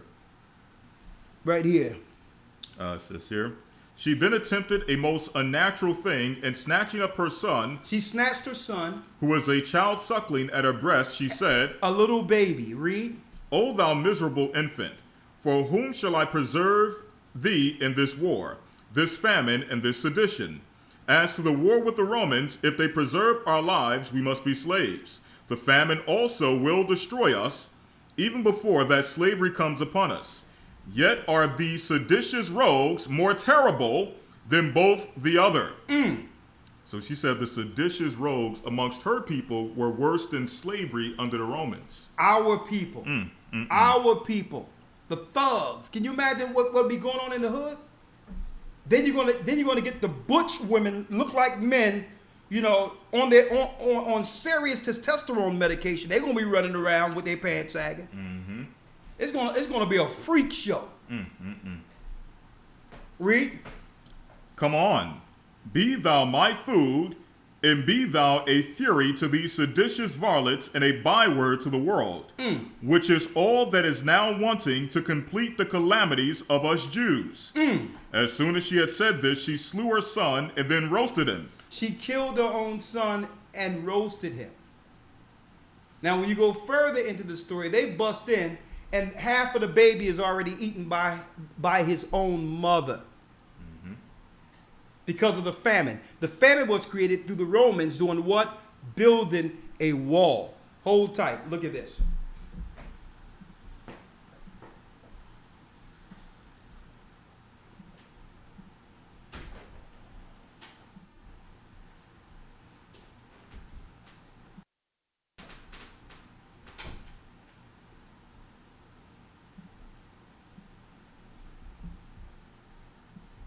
The Washington Post now reports this evening that a North Dakota construction firm has received the largest border wall contract ever awarded, a $1.3 billion deal to build 42 miles of black painted fencing in southern Arizona. So we wanted to get a reality check on what's being done on the president's signature promise to build that wall and what impact it's having along our southern border. Here's ABC's Terry Moran. Who's going to pay for the wall? Who's going to pay for the wall? It's the touchstone of Trumpism, President Trump's signature campaign pledge from 2016. Build that wall. Build that wall. Build a wall along the southern U.S. border to stop illegal immigration. 3.5 years later, some sections of wall have been built, about 180 miles or so. And President Trump is pressing on. Construction has not slowed during the coronavirus pandemic. The Trump administration releasing this footage of steel barriers being erected near Tucson in late March. Appreciate everyone coming out. Acting Secretary of Homeland Security Chad Wolf left his Washington headquarters last week for a tour of the wall's progress in Arizona. What that border wall system provides the men and women of the Border Patrol is that increased impedance and denial, and it allows them to move resources to other areas of the border that are very difficult to patrol. Now you notice this guy don't have on a mask, and coronavirus stops before it gets to the wall. So the people building the wall don't have to worry about the coronavirus, folks. And so that's critically important. With a limited workforce, we need to make sure that our resources are being used effectively. Since the end of February, some 50 miles of barriers has been built. That figure accounts for more than a quarter of all border wall construction completed under the Trump presidency, according to an ABC News review of federal government data. Trump has promised more than 500 miles of border wall by early next year, but the reality, only about 3 miles of new barrier where none previously existed have been built by the Trump administration so far, with lawsuits from private property owners delaying the federal land acquisition process. But the U.S. border is hardening under Trump. More than 157 miles of wall have replaced smaller, older structures, guardrails and wire mesh fences replaced with towering steel beams. In these areas, crews are working to build up security infrastructure, complete with access roads and lighting. Nowhere is the construction impact clearer than near the Lukeville port of entry in southern Arizona. ABC News traveled there in February before nationwide pandemic shutdown. Where's his mask? Orders. Tucson Sector Division Chief Daniel Parra has studied this landscape since stepping into his current role last year. With the new system, you'll have technology that not only will detect Where's his mask? incursions, but with the additional lighting, we'll also have an opportunity to get a good sense of what not only is happening on this side of the. Now, brothers and sisters, for those of you who missed earlier, we know it has nothing to do with keeping people out because Joe Biden says that 11 million undocumented immigrants will be able to vote in the election. He's going to try to fight to have them citizens so that they can vote, to replace the black vote because they know we're not going for it anymore. But also what potential threats might be on the south side. We can redeploy our forces where we might not have some of this technology, or it might be a little bit more difficult to patrol. So this is the existing fence between the United States and Mexico. So these kind of breaches, these happen almost daily. This is one way that this wall is being defeated, and that just really makes it important for us to update our infrastructure the way we are with the new border wall system. Where a so-called vehicle barrier designed to stop the illegal crossing of cars and trucks once. Oh yeah, by the way, folks, the media is trying to scare people into the believing that travel has been cut off. It hasn't. You can book flights. They just haven't told you that. You can book flights to travel if you would like to travel to another country, but you normally have to follow some type of COVID rule, even from state to state. You can still travel. But they're dissuading that. They're trying to keep people from even thinking that there's opportunity to travel. You can still travel right now if you would like. Just putting that out there. Now, massive panels of 30-foot steel beams get anchored into the ground. But in the wall's path, lands with ancestral ties to the Tohono O'odham Native American tribe. So now we're forced to have to accept a wall that divides our nation. Our land is what keeps us. I understand what this sister said. I don't know if this is another spinoff of Black Lives Matter or something, or what Red Lives Matter or whatever. But listen, this is utterly ridiculous. Because the last thing the North American Indians need to be complaining about is a wall. They took the country, folks. A wall. That's your complaint now? You're down?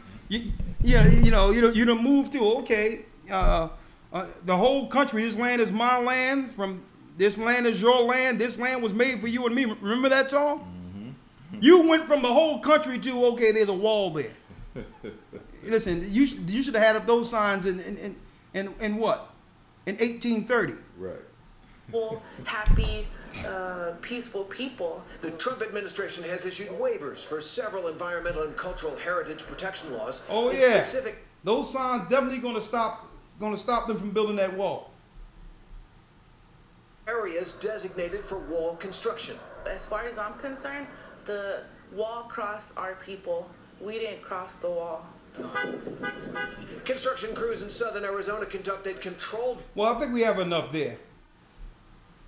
I'm gonna tell you, man, and their news is just so subtle. It's so diabolically cool because you see how cool they are with their news?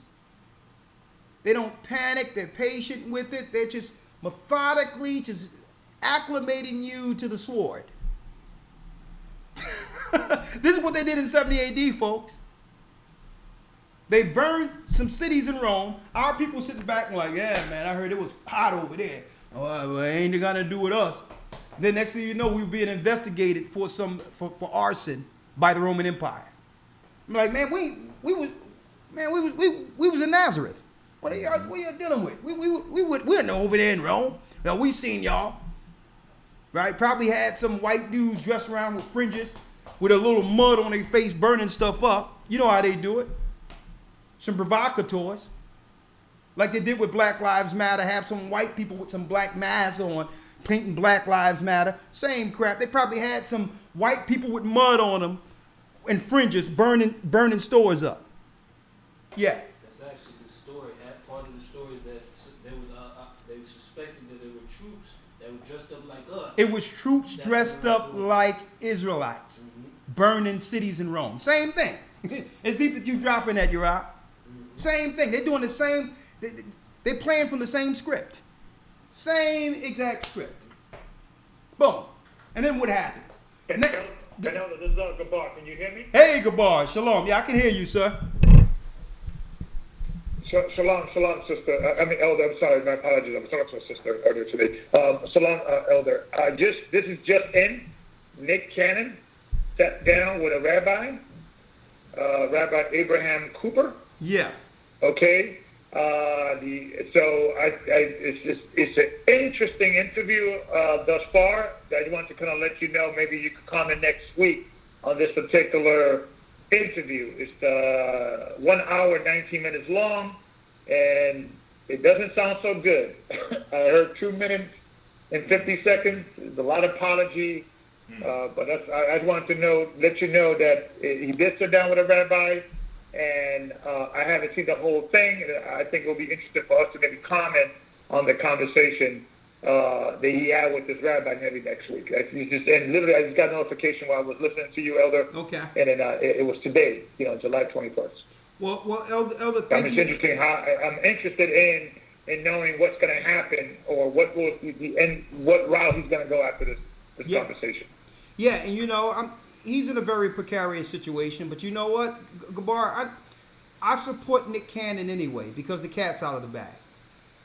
And one thing Nick Cannon has to realize, I know he probably seen our videos and all that even if they throw him away or whatever the case is, our God have him, and we will always be here for him. And that's the whole deal. Because eventually, when it comes to people like that, people have always had an influence on our culture. Eventually, they're going to use you till they can't use you anymore. And then eventually, they're going to burn you on the way out. That's what they do. So, regardless of the pressure the decisions he might make from the pressure right now in Gabar, he still needs to know that he have our unwavering support. Regardless of the decisions he make or whatever, we support the brother. And we'll always be here for him. And guess what? Because they expect us to throw him away. Just because they're throwing him away, and they usually the slaves follow suit. Okay, but the fact that he was able to stand, but the fact that he was able to stand, because the brother had a lot to lose. It's one thing to be a burned out celebrity somewhere with no status, then try to make statements like Mel Gibson.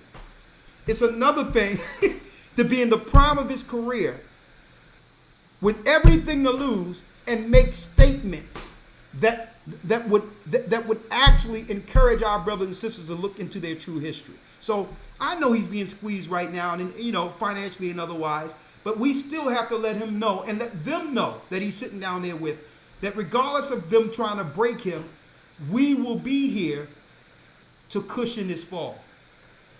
Because the whole thing is, in order for any of us to serve the Most High, it says when you go to serve the Most High, you have to reserve your soul. You have to prepare your soul for temptation.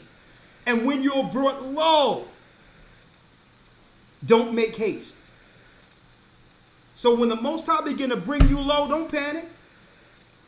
That's the Most High bringing you down and reshaping you into his elite, his power, his strong man.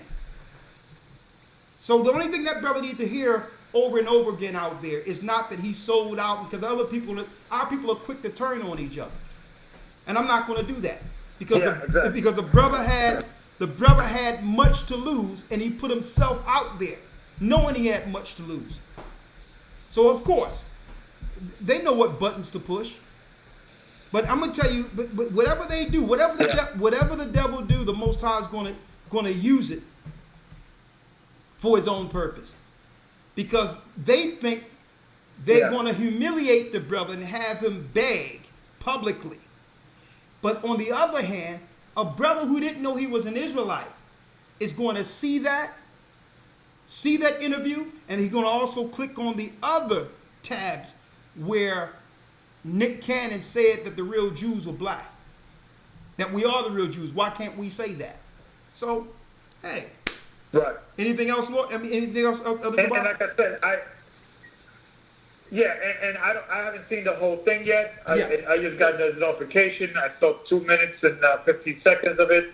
So at this point, they're just he's introducing him and apologizing and just kind of, but just looking at the comments here, you got one guy saying, "I can't handle this BS. Only 7 minutes in, I'm out. Celebrities ain't ish." I don't want to repeat that word. Nick Cannon. Nick talking to this guy like he's talking to his dad, who is fear begging and I'm just saying, conversation. But Gabar, I don't want to move this into Nick Cannon. I'm with you. I don't want to move this into Nick Cannon right now, but I will go into it.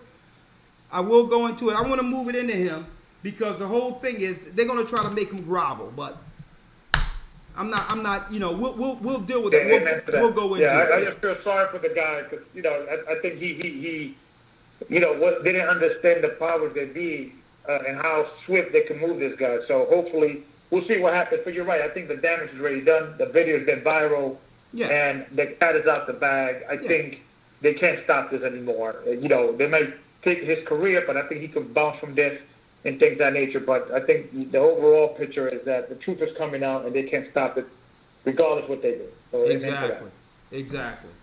All right. Thank you, Elder. They go Elder Gabar. We got all them elders popping up on the scene right now. Again, they're going to try to build a wall. They're going to do what they need to do. They're going to press us on every side. And check out how, even with Nick Cannon, like Elder Gabar was saying, how meticulous their machine is. How they can rally their corporate media machine all at once to label someone in infamy. Automatically, they can stop Corona. Nick Cannon took Corona off the pages for 3 days because they cannot have what they would call a slave break free to free others. To let you know it's really about us. Corona came off the headlines and everyone was talking about Nick Cannon. To show you how deep it was. Deshaun Jackson, same thing. Corona came off the front page, let you know that this Corona crap is garbage. It's really about us being the Israelites, and now they're coming against us. Corona, this thing is killing everybody, but it comes off the front pages to talk about one man's post and one man's comments. I mean, these comments must be chilling. Not that they're anti-Semitic, maybe they're telling. Maybe these are telling. Maybe this is why they have to move the whole war machine. When our people with status stake claim to their true identity. To show you how deep it is. They wouldn't do this if Nick Cannon or Deshaun Jackson said that I'm a real Muslim. I'm a real Christian.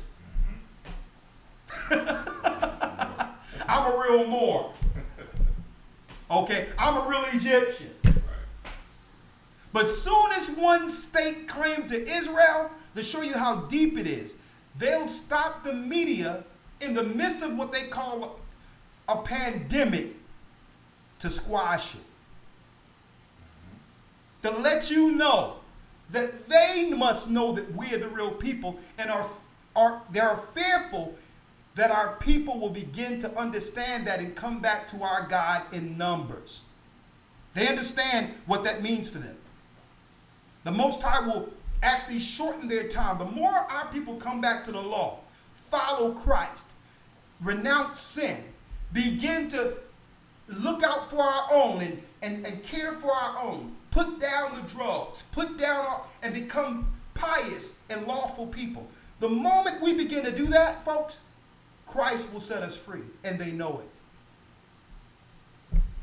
We can say we're Buddhist. We can say we're Muslim. We can say we're Christians. We can say we're anything else. But let a black man claim to be a Jew or an Israelite. They'll stop the coronavirus, and every media outlet will be talking about anti-Semitism. Not because I talked about you, because I stake claim to who I am according to God. How is that offending you that I'm a real Jew?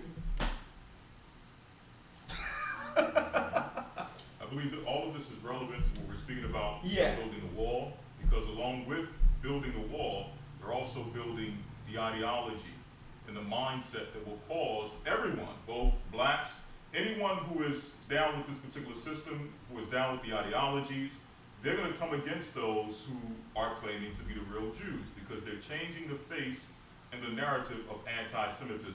It's not just Germans anymore, as they would, Exactly. not just Germans, not just neo-Nazis and Klansmen and so on and so forth. It's black people stating that they are the real Jews. That's the new anti-Semitism.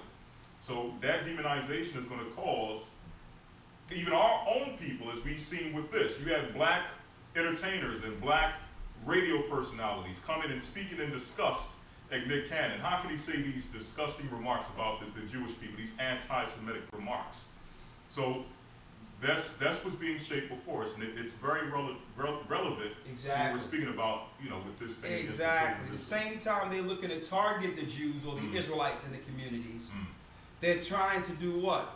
Douse any information that would stake claim to us being Jews publicly. Because really, this is why they started ramping it up. I showed y'all last year that graph they had in which they were charting anti-Semitism amongst the black church-going community. Just last year. That more blacks are saying that they're Israelites or saying that there's more to it. And then next year, there's a pandemic targeting those same people. Do you think that's a coincidence? So what does that show? It's not going to stop with Nick Cannon. I'm telling you, a lot of people are looking at, Nick Cannon, he backed out and things of that nature, right? And it's disappointing, but everyone is going to be faced with similar trials. You're working your little 9-to-5 shift, and they found out that you watch these YouTube videos, you claim you're a black Israelite, you like to have off on the Sabbath. They're going to come against you as well. Exactly. And you have to make a decision. We're going to see where a lot of people, just regular people, are going to stand. Exactly. You know what? I had to take a stand. And the Most High had us come out on the other side. People thought we were crazy. I'm sitting there, I'm working at a corporate building, right? And I took my Sabbath, I dealt with my Sabbath seriously. I needed to teach. So one day, we had to sign up for one Saturday every month in which we had to be on the floor at least once a month and dedicate ourselves to a Saturday. I forgot that, I wasn't even thinking about it because I wanted to teach. And next thing you know, the floor was running itself. I was teaching in the class, and I get a call from my job, later. I'm like, yeah, Rich, do you know that you was on the schedule today? I'm like, yeah, man, that's deep. Oh yeah, we're gonna need to talk to you when you come in. I'm like, no problem. And I took it down and I said, by the way, I need you to get this scripture for me, Zionist, right after that. The floor ran itself. I think they had some woman who was always, these corporate girls, they had a sister, she was straight backbiting me the whole time in the corporate world to try to move me out of the way and all that. So, she's like, I'll come in. And I'm like, I'm glad she covered. I was teaching the word of the Most High on a Sabbath. Eventually, got unemployment like a lot of you are getting right now. And I'm saying, you know what? If I do the right things, I'll never have to work again. Because right now, the 10 to 12 hours I was given this corporate world, I can give the Most High, and I can actually use my mental resources and the knowledge the Most High have given me to never fall victim to being dependent on this system again. First, dependent on the Most High and doing his work. And the Most High said, you know what? I got you. So it's going to take some faith. That's what it's going to take. Because they, like Elder Rawchaa said, they're going to squeeze you. They're going to do it with your jobs. And folks, they've been collecting data from your YouTube, from your Facebook and all that. All that is in one COVID database. So with your employees now. So your employer will know right off the bat if you've been following Israelites. They're looking into that. We had a brother call into the radio station the other day and said he looked up and part of the COVID training was about Israelites at a job. What did that have to do with COVID training? They want to know how many of our people know the truth and whether or not we're willing to stand on our laurels, stand on the faith of our God. And they're going to test you. And I'm not talking about a COVID test. They're going to say either you choose this or you go out there and fend for yourself. And you're going to have to depend on God, folks. You have something? Yes, sir. Let's get it. And then we're going to open up these phones. Yes, sir. This is Wisdom of Solomon, chapter 2, getting straight to the point. Yes. Wisdom of Solomon, chapter 2, verse number 12. Therefore let us lie in wait for the righteous, because he is not for our turn, and he is clean contrary to our doings. He upbraideth us with the offending the law, and objective to our infamy, the transgressions of our education. He professeth to have the knowledge of God, and he calleth himself a child of the Lord. And he called himself what? A child of the Lord. A child of the Lord. That's us calling ourselves Israelites now. See, and brothers and sisters, that is what triggers them. That is what triggers them. We can call ourselves Nation of Islam, Buddhists. They don't care. We say we Israelites. Guess what? It crawls their skin. It tells us that in the Apocrypha, that they profess to be the real people. Well, if they're the real people, I'm going to throw them to the wolves and let's see if their God take care of them. That's right. And folks, when that happens, when you find how to depend on the Most High through faith, you know what question you're going to ask yourself? Why didn't I choose him a long time ago? You're going to have to use something in you never had to use being socialized. You went straight from being programmed out of school to getting a job. You were always dependent. Through a job, unemployment, always dependent, never knowing what it is to stand on your own as a child of God. But everyone needs to go through that test one time. When we went overseas, folks, guess what, folks? I was down to $40. About to get put out. A message came up on my Skype and it said what? Elder, the Most High just told me to send this to you. I don't know why. It was enough to pay my rent to the landlord who was going to be knocking on my door, in 3 hours. It was enough to pay rent and actually buy food for the rest of the week. Huh? And guess what? I didn't panic. We didn't panic one moment. Not one moment. The Most High was always there. Do my work. Don't worry about it. The Most High would send angels, put an idea in that person to send it. Let them know that I haven't forsaken them. I was down to $40 with the landlord going to put us out the next day. Rent came with food for the rest of the week. Then I had to go over to the UK and teach for a while. And guess what? The rest was history. The rest is history. I'm here before you in whole. I walked off the job and I never had to look back because I put both feet in the work of the Most High. And I know what it is to be all around the world. I've learned many things through travel that I would have never learned being socialized, dependent on the system. And this is how the Most High is looking to break us free, folks, to have us depend on him. And he wants you to experience that. He wants you to experience what it means to be free. So the devil is going to say, listen, choose your job or your God. And the question I have for you this evening, which will you choose? Go ahead, Elder Lawyer. Yes, sir. Verse number 16. We are esteemed of him as counterfeits, He abstaineth from our ways as from filthiness. He pronounceth the end of the just to be blessed, and maketh his boast that God is his Father. He maketh the boast that God is his Father. This is the wicked reasoning within themselves of what they talk about in our absence. The Most High showed us this in Wisdom of Solomon, the 2nd chapter. This is the wicked reasoning amongst themselves. They've been watching us the whole time. Oh, you Israelites, huh? You believe in God, huh? Well, let's see if God is going to help you against this conspiracy we have conspired. Anything else with the lawyer? Yes, sir. It's a few more verses. Come on. Verse number 17. Here's the key point. Let us see if his words be true, and let us prove what shall happen in the end of him. Come on. For if the just man be the son of God, if he be the son of God, he will help him.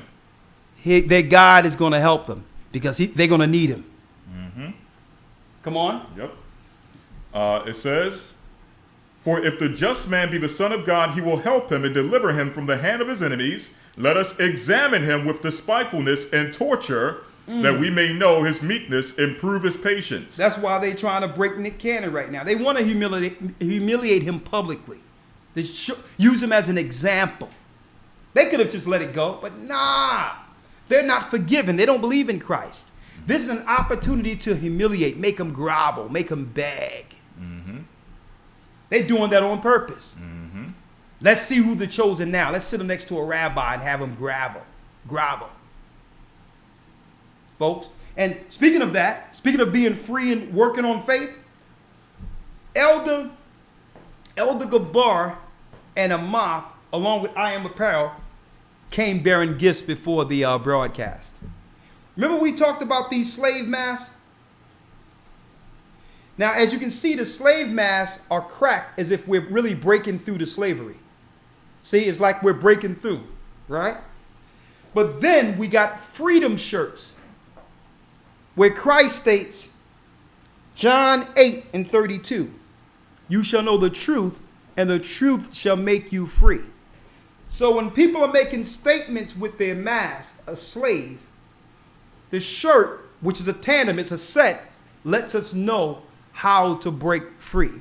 So you can try to silence us as slaves. You're trying to shut us down. You're trying to stop us from talking. You're trying to muzzle our voice. You're trying to mute us. But Christ has made us free. And Amalek just hated. He just hated. So you can go to iamapparel.org and get your set. Make a statement. You'll be helping I Am Apparel. With I Am Apparel, we can make clothes for our people. We have our own clothing shop. Okay? When y'all be ordering shirts and stuff from online, guess what? The artists probably get about $3 or $4 from it, and yet the people who own the shirt factories are getting $20 and all that and paying the artists nothing. Well, guess what? All of this belongs to us. We got the shirts, we have the ink, we have the machines. We're like, listen, we got to clothe our own people. Lawya has his set, and I have mine. Thawada. All right, I want to put that out there because we have to support each other. Okay, that's what it comes down to. Now, real quick before we, matter of fact, you know what? Let's open up some calls real quick.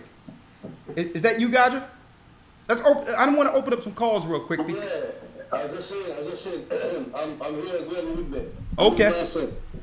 Okay. Well, I'm going to open up some calls right now. And I need to ask, are you going to believe what they're saying? What are you going to do? Are you going to stand? Even though they are doing what they're going to do, will you be strengthened in Christ and stand on him through these times? And depend on his power so that the Most High can show his power through you? Or will you fall on your sword? That's my question. The wall. They're building it. Let's go down the line. 302 area code. 302 area code. Can you go down? You can handle that for me? Thank you. All right. 302 302 area code. That's it. All right. You're live on Blog Talk. Shalom, Elder. Shalom. How are you? I'm doing all right, Elder. My name is Rodney Hines. And I was just calling in, thanking you, elders, for bringing the word. I got people in my family coming around, grandmother coming around, mother picking up on it. Got cousins who I never thought a million years would even want to hear the word, but of course, sending me videos. So I just want to thank you guys for doing everything that you do, and just asking you to continue to do it, because there's a lot of people out here who need it, and I just want to thank you, for all that you do. And I've been with the church since 2013, and following you guys, but I'm looking to be baptized at any time. I'm actually in Elder Lawya's area, if he can get my name and information. Okay, Lawya, you have his number right there. Let me get your name. My name again is Rodney Hines. Rodney Hines. Hey, Rodney, are you in that academy? Sir. Are you in No, that? but I am getting into the next with me and my wife. Hey, listen, man, we're only in week 4. And I'm going to tell you, it's only $50 a month, but I'm going to tell you, what we went into with the books we have, you don't want to miss this academy. All right? Because we're going into Esau. So we're going into Esau this coming week. Who is Edom? And you don't want to miss that. I'm just saying, you can wait down the line, but we're only in the first quarter. And we have 12 weeks to go down. If you do join early, we're going to still give you the 3 lessons you've missed. I don't want you to wait 3 months down the line. So it's up to you. Okay? But if you're interested. No, we're going to go ahead and get in. Yeah, I would strongly suggest that. Go to historytimes.org. We're going to be dropping spiritually nuclear bombs. Even in the Jewish encyclopedia, it breaks down that Esau knew who the Most High's name was. And Esau was fighting against the Jewish people, not to put up satanic names like Yahweh. They were battling. Even white people were standing with Ahia before the Masoretes came on the scene. And it's in the Jewish encyclopedia. We're going into that this Sunday. All right. Thank you, brother. Sir, we won't miss. All right. Let me get your state real quick, city and state. I'm in Eatonton, Georgia. Okay. That's Eatonton.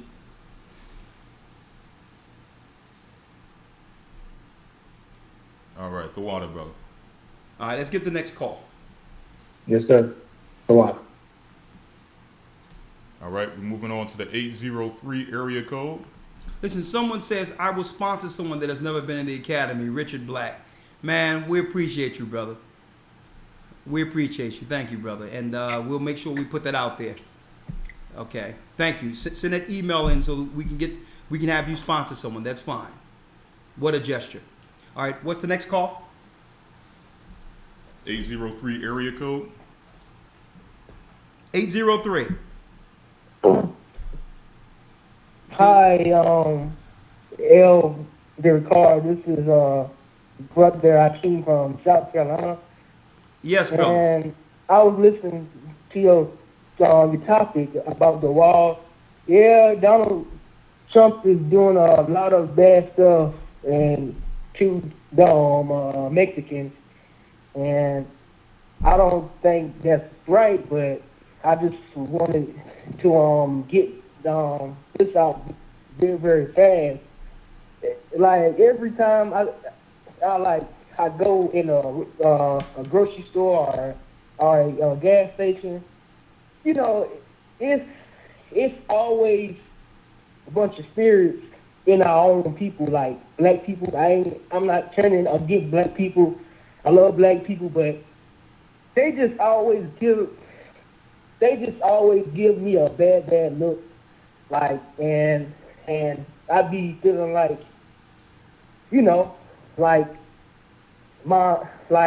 my own people is against me, and I be telling my mom that, and she just gets mad because she think I hate my own people, but I be telling her. Hey brother, stick with me for a second, brother. Every time you call, you talk about the frustrating part of how people are reacting to you. And my question is, when are you going to come to a conclusion? Listen, when are you going to listen? I'm here to correct you now. You got to snap out of that, brother. You got to snap out of this frustrating thing about how other people react to the truth. It ain't for everyone. He told the disciples, "Blessed are your ears that you hear, and the eyes and your eyes that you see, and your ears that you hear." Brother, that shouldn't frustrate you. Carry on. Carry on. You listen. Christ says, "I send you out as sheep among wolves. Be wise as serpents, harmless as doves." People are going to disagree with you. You're going to be hated of all nations for Christ's sake. That comes with the territory. You just can't get stifled every time you get a negative reaction. It's frustrating. And you're going to find yourself, listen, you're going to find yourself, now listen to me, brother, you're going to find yourself down and miserable. That's a demon. That's a demon. You gotta find Christ in this. You have to find the light in this. There's so many things to get frustrated about it. If you let it weigh you down, the spirits are going to take you. Every time you call, it's about what someone else. Listen, it's about what someone else isn't doing. You know what you replace with that, brother? You know what you replace with that? You replace with them not doing with you doing. Okay? The Bible says those are I understand, but there's no buts. There is no buts. So the next time you call in, I need you to call in with some positivity and some encouragement. That's going to be your task. I'm going to put you on hold. Next week when you call, you're going to call with some encouragement. Because why? People are going to depend on your strength. And right now, the same people that you're talking about, even if they are looking down on you, when this stuff break out and you're the only person who have told them that, they're gonna look for you to guide them. And if they see weakness in you now, you're not going to be able to. So that's my task for you next week, brother. Because we ain't. No. Listen to me, brother. It's time for you to take direction. Ain't no sir. I won't call you no more then, sir. No, you're going to call me next week with some positivity. All right? My brother. 423 area code.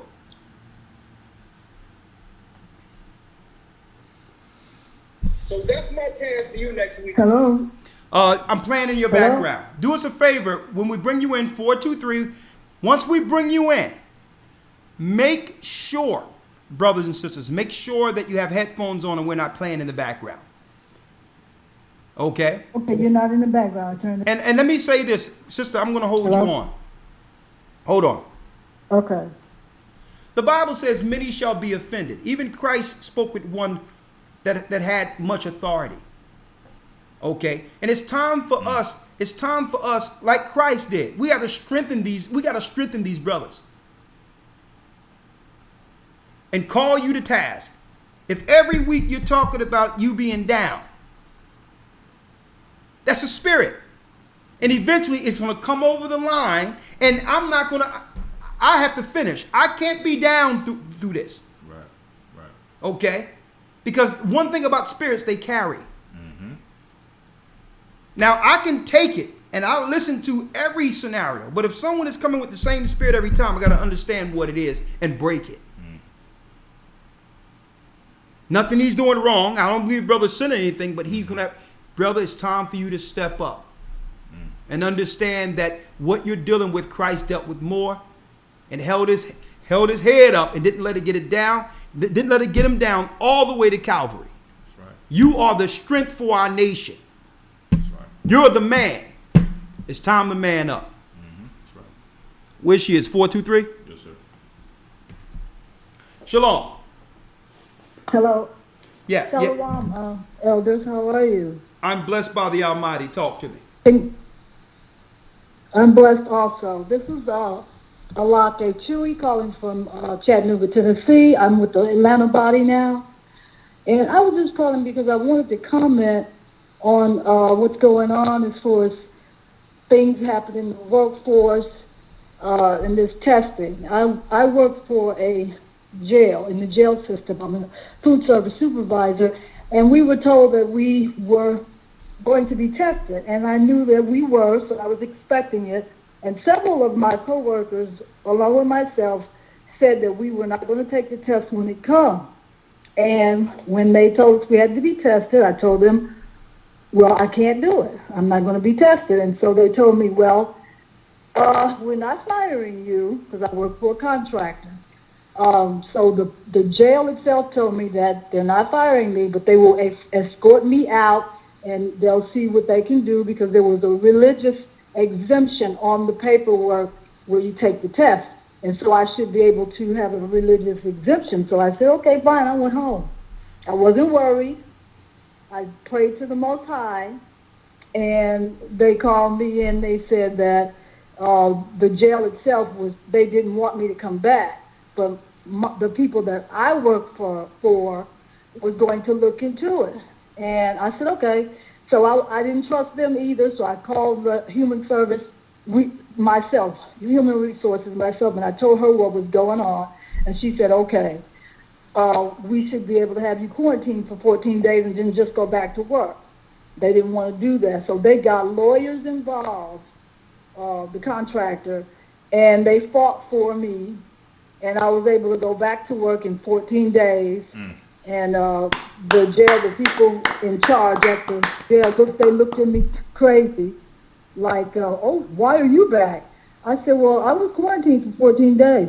Well, you didn't have to take the test when you came back? No, I said, because my God said that this is my temple and his temple, and I'm not going to give it to any man to do what he wants with it, and that's the bottom line. And everything's fine. I'm back to work, and if we have to do anything else, I will not be working there. I was prepared to walk off. God has always had me. I'm 64 years old. Look at and that. He always will. And I've been knowing that ever since I was a little girl, and I will not go against my God. Man, look at that. Look at that. We told brothers and sisters, you got to stand on the Most High. And if it's time for you to go, it's time for you to go. He may have something greater for you. And we trying to hold on to our slavery. Thank you, sister. I appreciate it. Let's get the next call. Yes, sir. Anything you have to say on that, Lawyer? I mean, that's powerful. Shalom. Shalom. Yeah, she touched on quite a few things. Quite a few, we get in the phone calls daily. And she touched on quite a few things that people have been actually asking about. And it just shows you have to take the extra step. Even though it may sometimes be a headache, whatever the case may be, you have to take the extra step. And as you stated, and you mentioned earlier with the story, you got to realize when the writing's on the wall and begin to make that transition while you have the opportunity. Exactly. Because it's going to come a time where it's not going to be about the test. It's going to be about the RFID injection. See, they know that the end game is the injection. Okay. So they can't force you to take a medical procedure. I'm going to tell you, they can't do that. They cannot do that because it wasn't a part of what you signed up for. Okay? That's a breach of contract. You can sue them for firing you for not taking a medical test. You don't know that. I'm glad the sister stood her ground. Most people, through fear, and actually take the test. And you know what's going to go down as? That it was voluntary, as if you wanted to take the test. That's how they're going to express how it happened. When really, you were pushed into a corner. But they saying people are freely, voluntarily taking a test. But no, they're not being told it like okay, you can take it. It's your choice. People are being made to believe that it's mandatory, that you'll lose your job if you don't get it. See, they weren't prepared for someone saying, well, I'm not going to take this. That's why they said, well, okay, what are we going to do? Right. Well, we'll go home because there's nothing in the books to say what to do for people who deny it, because you can't fire someone. This is the person who've done their job, an impeccable job at work. Okay. So you're going to fire this great employee. Why? Because they don't take a medical test that has nothing to do with your job description? They can't force that on you. A lot of you don't even understand your rights. Like, no, that's against my religion to have somebody stick something up in my brain. I don't know what's up in that. Okay, I can be off for two weeks. Okay, that's 2 Sabbaths. I'll be chilling on the Sabbath. What's the next call? 270, right? Mm-hmm. Shalom. Peace and blessings. Shalom. How are you? Please. Doing well. How about y'all? I'm blessed by the Almighty. You're live. Your name and location? Brandon Carroll. I'm here in Kentucky. Here recently, they've been putting people on house arrest and stuff like that for not going with their protocols as far as wearing masks and stuff. And I've even seen people that have been arrested for not wearing masks, if you will. Yeah. Haven't seen that one. Where's this going on at? So in what part of Kentucky? Okay, how are they putting them on house arrest? They going before a judge and getting an ankle bracelet? How's that working out? Yeah, they're putting them on. They're giving them a paper, and it's actual. I guess it's a legal document. I'm not real sure. I haven't seen one, but they're trying to get them to sign it and state if they, leave to go anywhere or anything like that, that they've got to call their health department and stuff like that before they were to go anywhere. Well, if they're not signing it, that they. Here's a better question. Is this something you've seen on the news or online, or something you witnessed yourself? Witnessed myself. Okay, so you know someone that was fined or is on house arrest for not wearing a mask.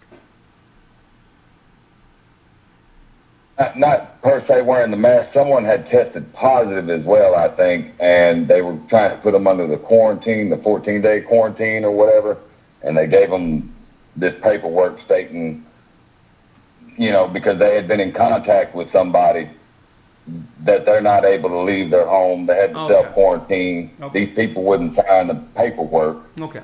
And so they put them under ankle monitor. Okay. So in a nutshell, there's nothing positive that can come out of taking the test. Because this couldn't have happened. This couldn't have happened unless they had some type of proof that the medical procedure was done, right? Correct. Okay. Anything else?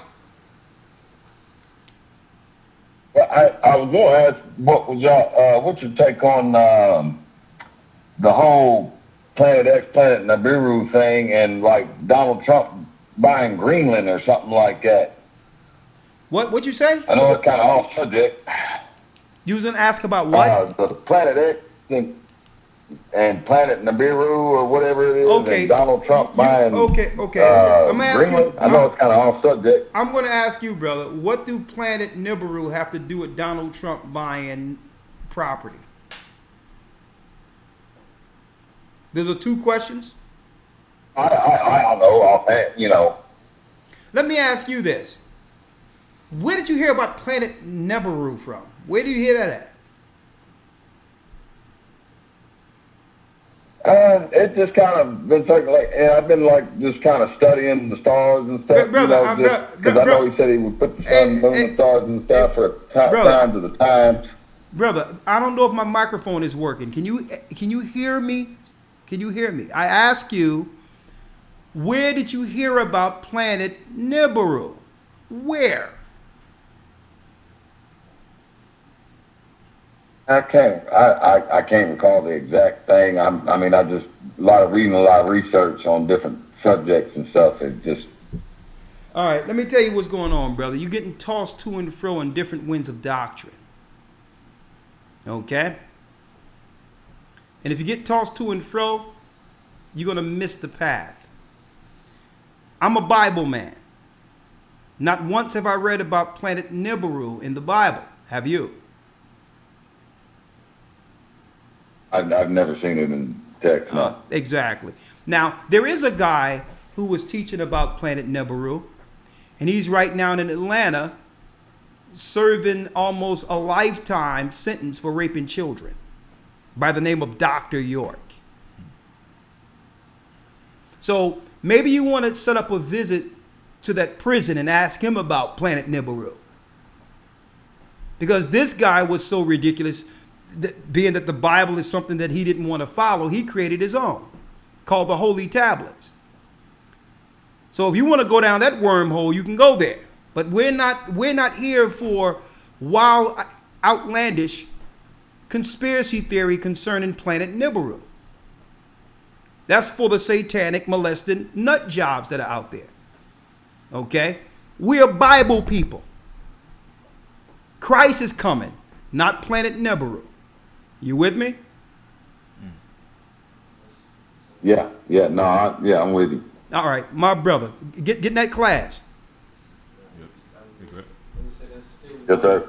Yeah. It's involuntary worship of angels. Yeah. X is Satan. Yeah. X is Satan. It's involuntary worshiping of angels. You see, we have to get right with these brothers, man, because that's what's going on right now. How are we going to bring a nation together? Right? That's why I'm putting it out there. How are we going to bring a nation together? If we are the men, the leaders on the front line are tossed in different winds of doctrine. So I'm coming straight with the sword. You're going to bring some knowledge, some substance that's going to get our people through. Or I'm cutting off limbs. I'm coming straight at it. Planet Nibiru, I'm catching hell on this one. Hell, if I'm waiting for something else to come, put down what you're reading and pick up a Bible, brother. Next call. All right, we left off 340. Yeah. Area code. Something quick and go to bed. But we done do all what you did. All right, we'll come back to you. Yeah, next one. 510 area code. All right, like they dropped off there. Moving on to the 702 area code. Yeah. 702. Shalom, brothers. How y'all doing? We blessed by the Almighty. How are you? I'm all right as well. Just want to say thank you, brothers, for the work that y'all doing. And a little quick comment that with the so-called Nick Cannon situation and other celebrity situation, what I noticed, I congratulate Nick Cannon in the beginning, but why do we need to apologize for who we are? And what I'm seeing right here, it's going to be a celebrity that's going to come out that's not going to apologize, and that's going to be willing to lose it all. Right now, what I'm seeing, they not willing to lose it all. That's why they apologizing. Other than that, they'll stand their ground and say, forget it, and come back and stand strong with their people. Other than that, that's why I'm not really feeling sorry for Nick Cannon and the other celebrities that so-called know. So y'all worry about the pooch. So y'all did. Don't apologize for who you are. Because they not apologizing. Y'all worry about the pooch. I did that. Hey, God. Yeah, I worry about the pooch. Hold on. Let me get Gaj off. Sorry about that. Go on. I'm listening. What's up, brother? All right, go ahead. I feel they should. I say a celebrity going to stand strong and going to come out and they not going to apologize. Okay. And that's going to push this of us coming out even more, knowing who we are. But right now, we getting celebrities coming out saying who we are, but they apologize. Like what you said, they using the audience. Right now, they taking that audience from us, but it's going to be that celebrity that has that understanding, and he's not going to apologize. He's going to stand strong to his ground. He's going to stand strong on his word. Like, I'm not apologizing. There's no need for that. Why should I apologize? Like you said earlier, we can claim that we Muslim. We can say we all kind of religion, but soon we take on to who we really are, we got to apologize. And that's all I wanted to say. Yeah, brother, I can understand the frustration I can understand. Get that in Philippians where it says some teach, and Peter, through contention and strife. Mm-hmm. I have a few as well. Huh? I have a few as well. Okay. Well, go ahead. Drop what you have to drop. Yes, sir. All right. But yeah, I can understand the brother's off. Mm-hmm. Yeah, I can understand the brother's frustration. All right. But you have to realize, you know, I'm not making an excuse for Nick Cannon, but everyone isn't called to do what we're doing. And that's just the reality of it. Everyone have their own ministry. Mm-hmm. And, you know, there's a time and place for all things. And the brothers just have to grow to a point of understanding how to deal with this word with tact. Having the platform and being able to deliver without losing that platform. You understand? So, I understand the frustrating part of it, but you know what I mean. He had a lot to lose, and he put his livelihood on the line to help awaken some people. So I'm gonna keep it there. Elder Lawyer. Yes, sir. Just a reference here. Let me read this real quick. This is 1 Corinthians chapter 1, verse number 24. Yeah. In fact, I'll start in verse number 25. Because the foolishness of God is wiser than men, and the weakness of God is stronger than men. For we see your calling, brethren, how that not many wise men after the flesh, not many mighty, not many noble are called. So that's the reality. The reality is that, you know, you're going to have a lot of people who are going to proclaim and bring forth things that are of true value. They're going to say you're the children of Israel.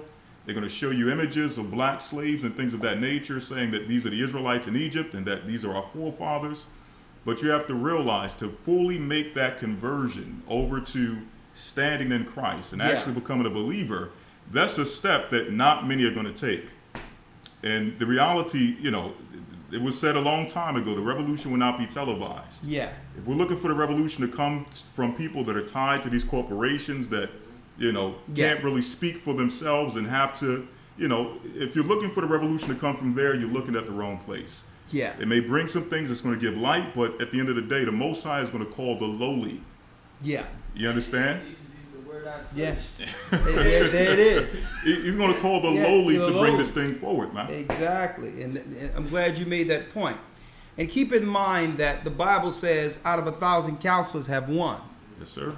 And what these brothers need, okay, they need counselors. They need private counselors to actually roll things off of before they do things in a public life. And that's what Amalek has. Right. They have they have advisors. Okay, that's what public relations are about and all that. They have their own little machine to make sure that they keep that regal package, that pure package before the public. And that's what PR comes in at. And one thing, you can get excited about understanding your Israel, but that's just the first stage. Okay? Wisdom comes through time and direction. That's right. And that's what a lot of these brothers don't understand. You just can't run roughshod with this knowledge. Yes, sir. Out there without sound spiritual advice. So what the brothers should do, they should have teachers. Think people like for instance, when certain celebrities and all that come out, they meet with their rabbis. They meet with their advisors, and then they make statements, and then they say certain things. Okay. He was trying to make a proclamation, but it wasn't wise. I respect him for stepping out there, but the way he did it wasn't how the wise do it. Okay? He didn't do it wise. First of all, he made a proclamation with someone that was already written up in Rolling Stone in the past with Public Enemy of being anti-Semitic. Okay? So the stage was set for that whole thing to implode. You have to realize, Professor Griff is Professor Griff, and I respect the brother. But he's more so Islam or blackness than who's Israel. And those conversations have to be done privately And the brother need to be guided with wisdom privately so that he can now acclimate himself in a certain type of way, who can then use his platform to slowly maneuver people through wisdom into the truth. Sir. Okay, that's how the wise do it. That's how Amalek does it. And when people go rogue and go off code with them, immediately they burn them. And I don't care if you black, white, whatever. Even if one of theirs go off code. Just like the guy that was, what's his name? Kramer, that was out there from Seinfeld saying N-word, N-word, N-word and all that. They had to burn him. Not that they don't say the same word behind closed doors. That's what gave them the, the gumption to actually say it publicly like that, because they say it all the time privately. But because he broke code outside of the wisdom, they had to burn him. So, so it's about getting sound spiritual advice before making decisions, or you'll lose that platform that could be used to turn more people in. Like, if I was him, I wouldn't have said anything, but after a while the knowledge done and all that, inviting people back to the house, having Bible study and all that privately and all that, he could have done it that way. That's how Paul did it. That's how Paul did it. Go ahead. Listen. Galatians 2:2. And I went up by revelation and communicated unto them that gospel which I preached among the Gentiles, but privately to them which were of reputation, lest by any means I should run or had run in vain. That's it. Would have run in vain. So he did it, with those who were reputation. He went privately and dealt with them in a private fashion, understanding that, hey, with that high reputation comes a lot of loss, a lot of, there's a lot to lose. Okay, so that's a part of the battle. But let's move on to the next call. Okay, let's go to the next one, and we have a few more on the conference call. Yes, sir. This is there 919 area code. Hello, I'm the brother Travis out of Virginia. I'd like to hear your insight on this regarding travel. A lot of places, preferably let's say Puerto Rico, because I was going to travel to Puerto Rico. July 15th, they put a mandate out that we have to present a negative COVID test to enter the country. Now, I already know, I'm asking you, what would you do? For me, if that's forever, I guess I would never go to Puerto Rico again. Well, how would you do that for traveling to these places where you have to show a negative COVID test? So, well, again, it's one thing that you have out there on travel and media. It's another thing when you travel.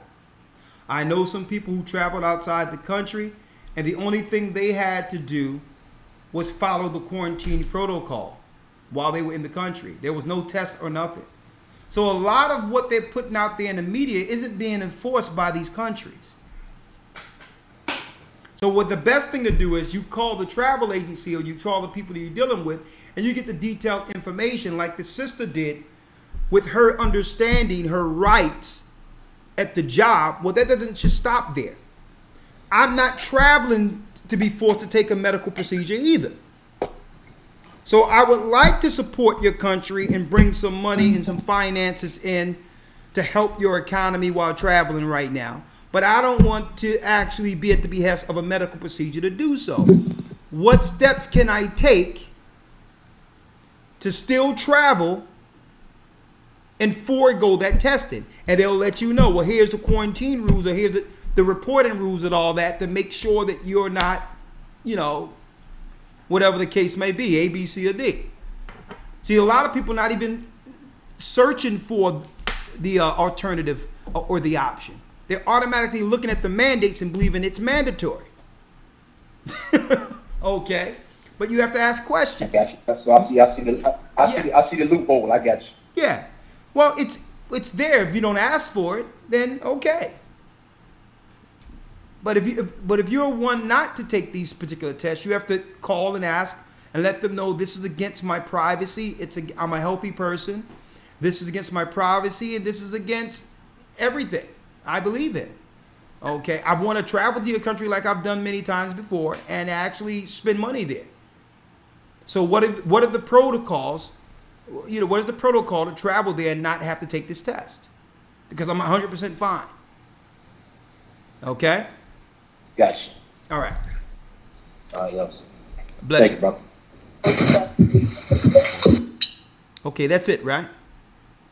That was the last one? There's a few more here. What? I don't know if you want to switch over. Where to at? the conference call. 919?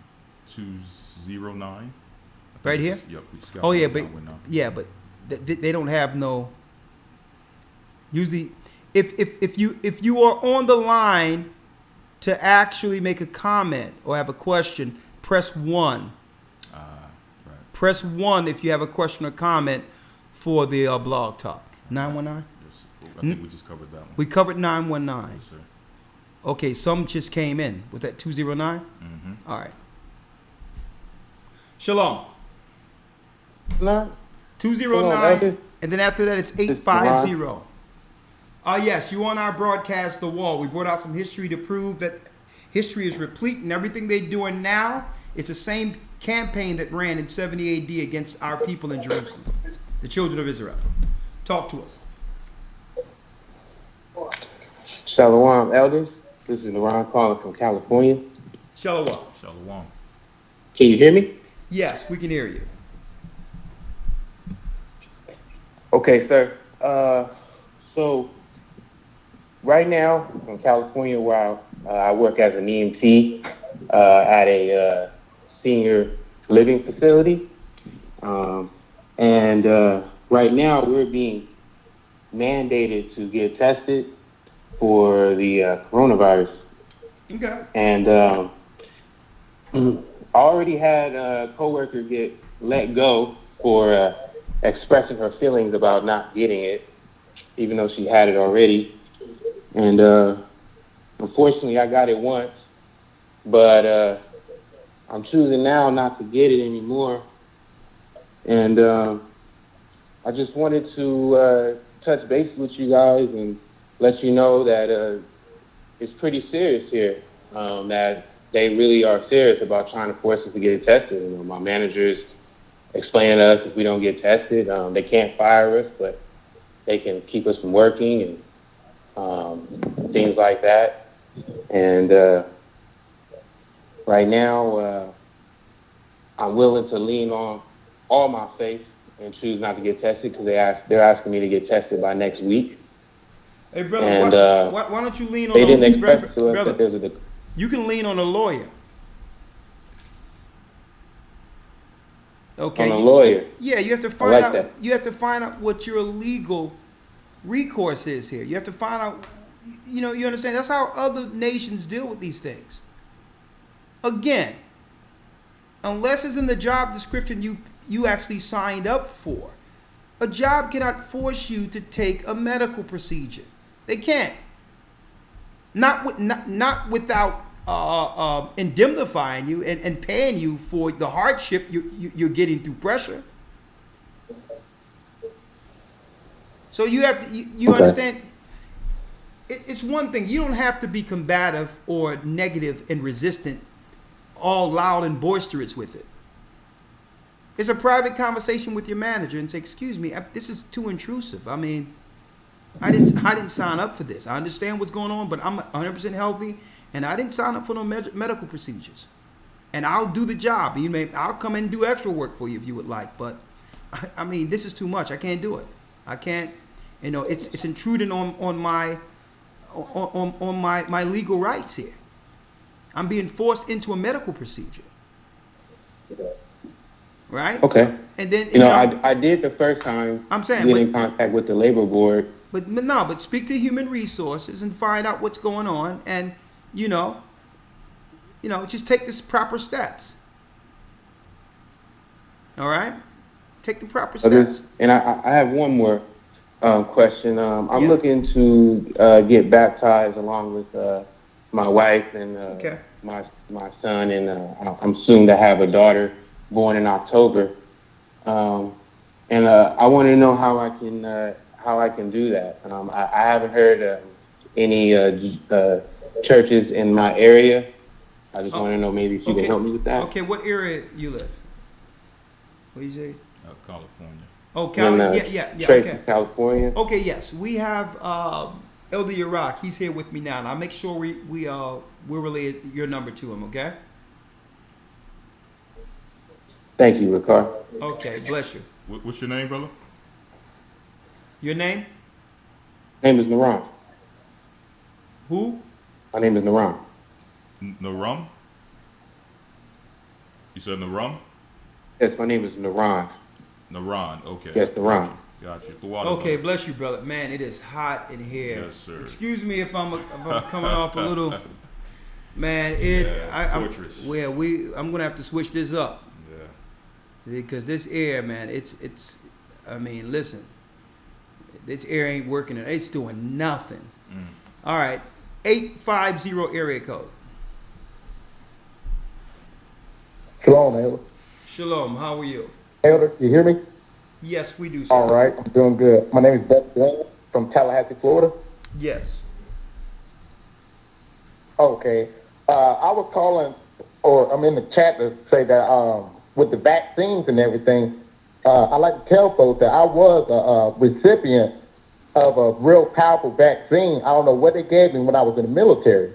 And that was back in the day when I was in basic training. So what I like to tell folks is that the vaccine I got was, we say it was the MMR, because that's the one we could always, where my doctor would not trace back to. But the vaccine pretty much did a neurological deterioration on me for a little bit. So for 3.5 years, I had to relearn how to walk, talk, and write again. You still there? Is that what they call it? Hello? Is they call it the Guillain-Barré, where it start dealing with your natural senses to walk and all that? I think it's called the Guillain-Barré syndrome. I think that's what that's called. I'm not sure what it's called. Yeah, I think that's what they call it. What happened? Okay, I'm sorry. So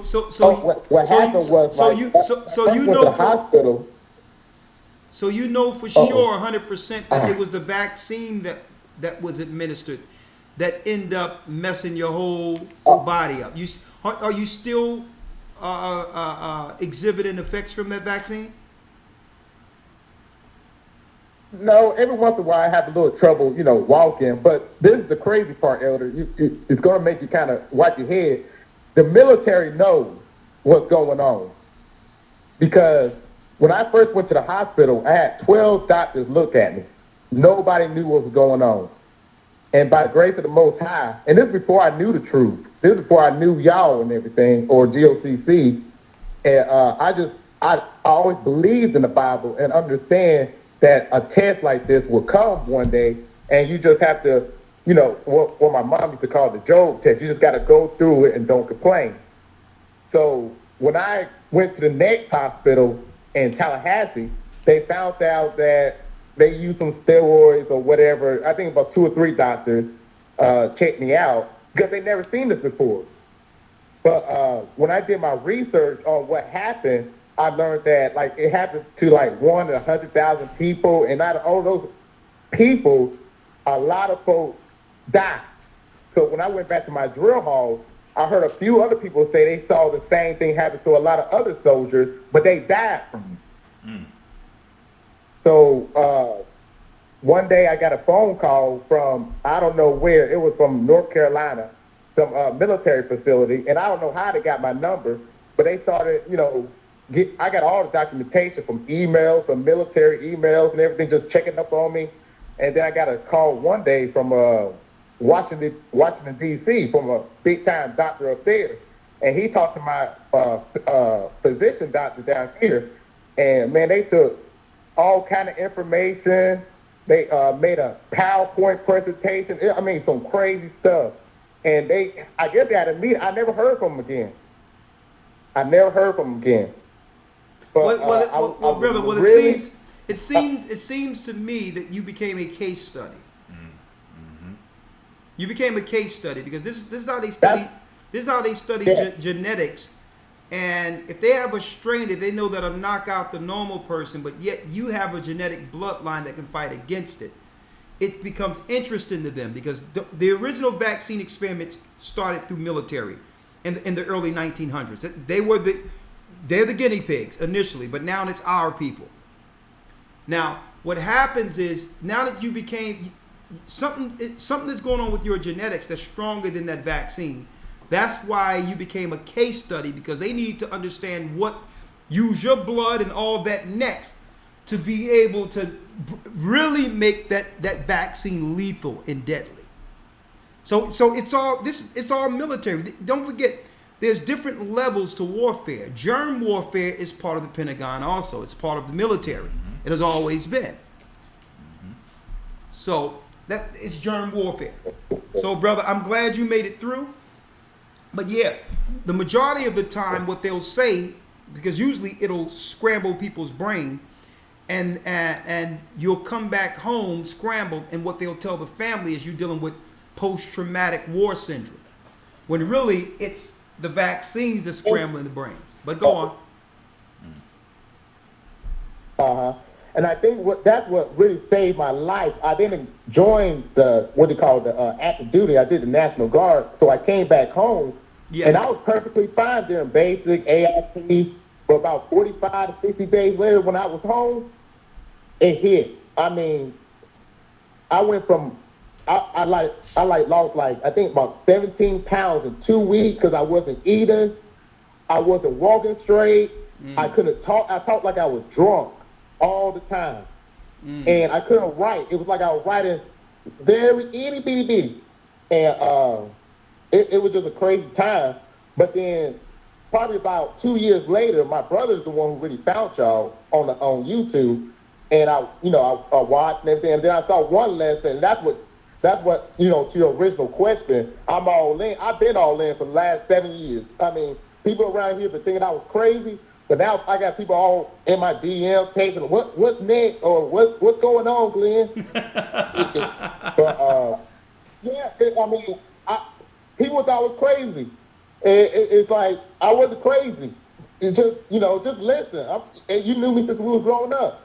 But when I saw that lesson you did, you and Elder Lawya, I believe, on about vaccines, it was like, I think it was, who was Obama? It was way back. But that hit me. That was so personal, because I've never been to the hospital. I've never been sick. And all these doctors cannot figure out what was wrong with me. And I knew it was that vaccine.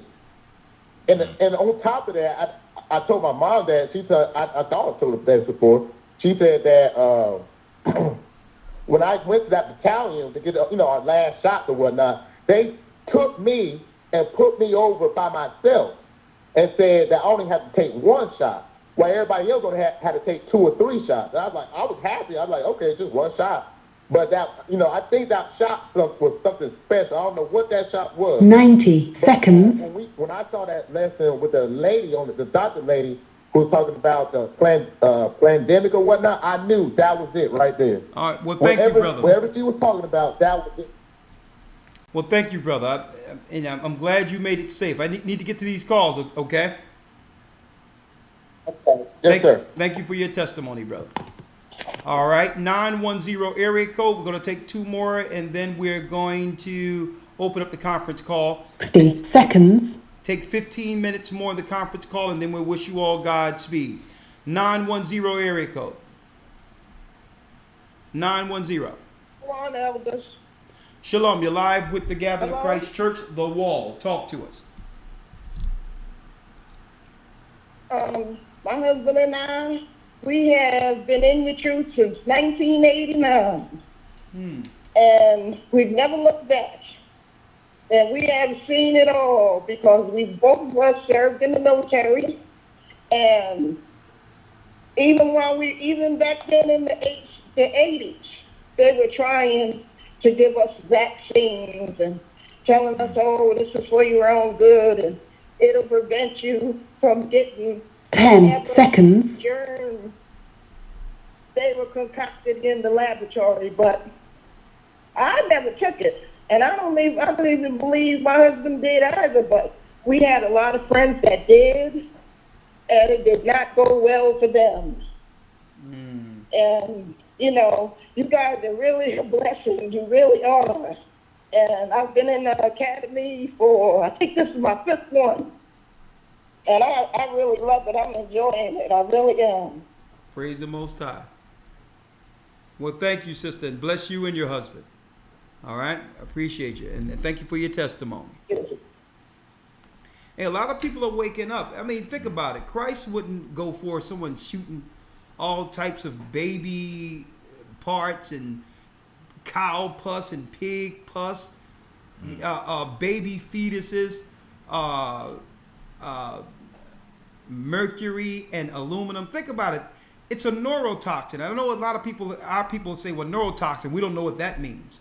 Neuro is the brain. Something that's toxic is poison. So if it has aluminum and mercury in it, it has brain poison in it. This is why people can't think straight. We look to say what we want, but it's not coming out clearly. That's vaccine damage, folks. They created ADHD, where they claim that a child cannot think straight, understanding that the child is struggling with the vaccine damage. Christ would have never allowed this stuff. And if you are a person of law and believe in the Bible, another thing when it comes to those commandments, it's clear what to and what not to place or put in our temples. It's clear. So the Bible gives us laws. So I look at the I look at the ingredients on the vaccine package and be like, listen, I'll be breaking like 100 laws taking this thing. Mm-hmm. People are not supposed to have mercury shot into a newborn. Are you kidding me? Right. Aluminum, you know what that does to a child's brain? Aborted fetuses, how is this going to help me against a disease? Are you kidding me? Christ would not have allowed something like this. And for pastors to be so ignorant, and here it is, you are in a position of a healer. You have a bishopric there that you were placed in a position as a watchman appointed through Christ to help God's people. How can you tell people in good earnest to take a vaccine, claiming to be a man of God?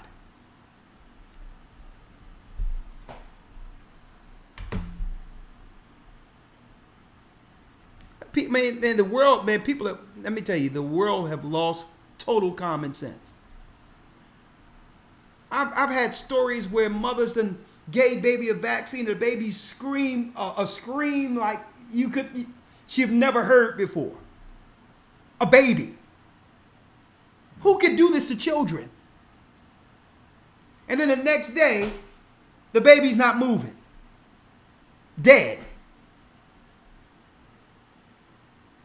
But then instead of them telling the truth about what the vaccine does, you have CPS coming in immediately to run interference to see if there was any abuse done to the child. Trying to blame you for being a responsible parent, doing what everyone said you were supposed to do, and get your child the shots. You were the responsible one thinking that it was the right thing to do, now being investigated.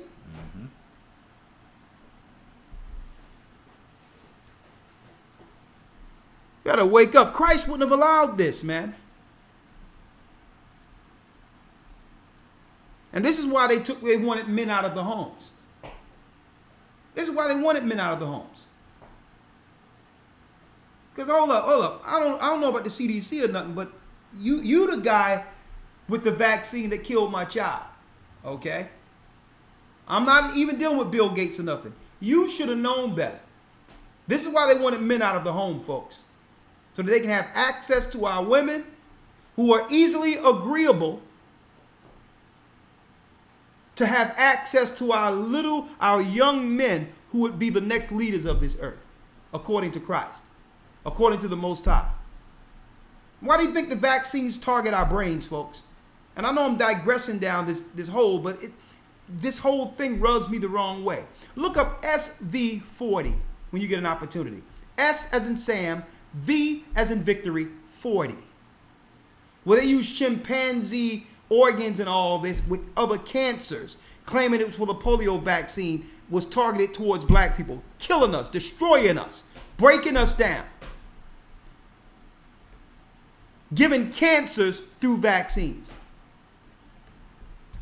SV40. cancer didn't come out of the clear blue sky. They're breaking us down. The vaccines makes it where your organs and your body begins to fight against itself. It makes your own body the enemy.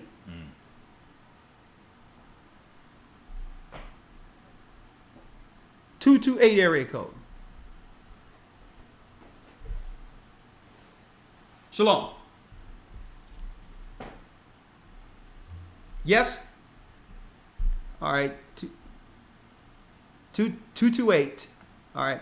One Can more. you hear me? Okay, I will bring you in 1 second. I'm sorry. I'm sorry, sister. Yes, I can hear you. Shalom, Elder Rawchaa and Elder Lawya. Shalom. This is Sister Shanice. This is Sister Shanice, and I'm in Mississippi. Me and my husband, we're part of the academy, but the devil been kind of really getting to us. My husband has sickle cell, and he's been having crises just about every week since we started the academy. So we haven't been in the live academy yet, but I've been downloading the lessons and stuff like that and watching them. And I can thank you guys for the lessons because they're very, very informative. But my husband just had a crisis on Sunday, and I ended up having to call the ambulance. But when you dial 911, I had to be transferred 3 different times just to get to the paramedic.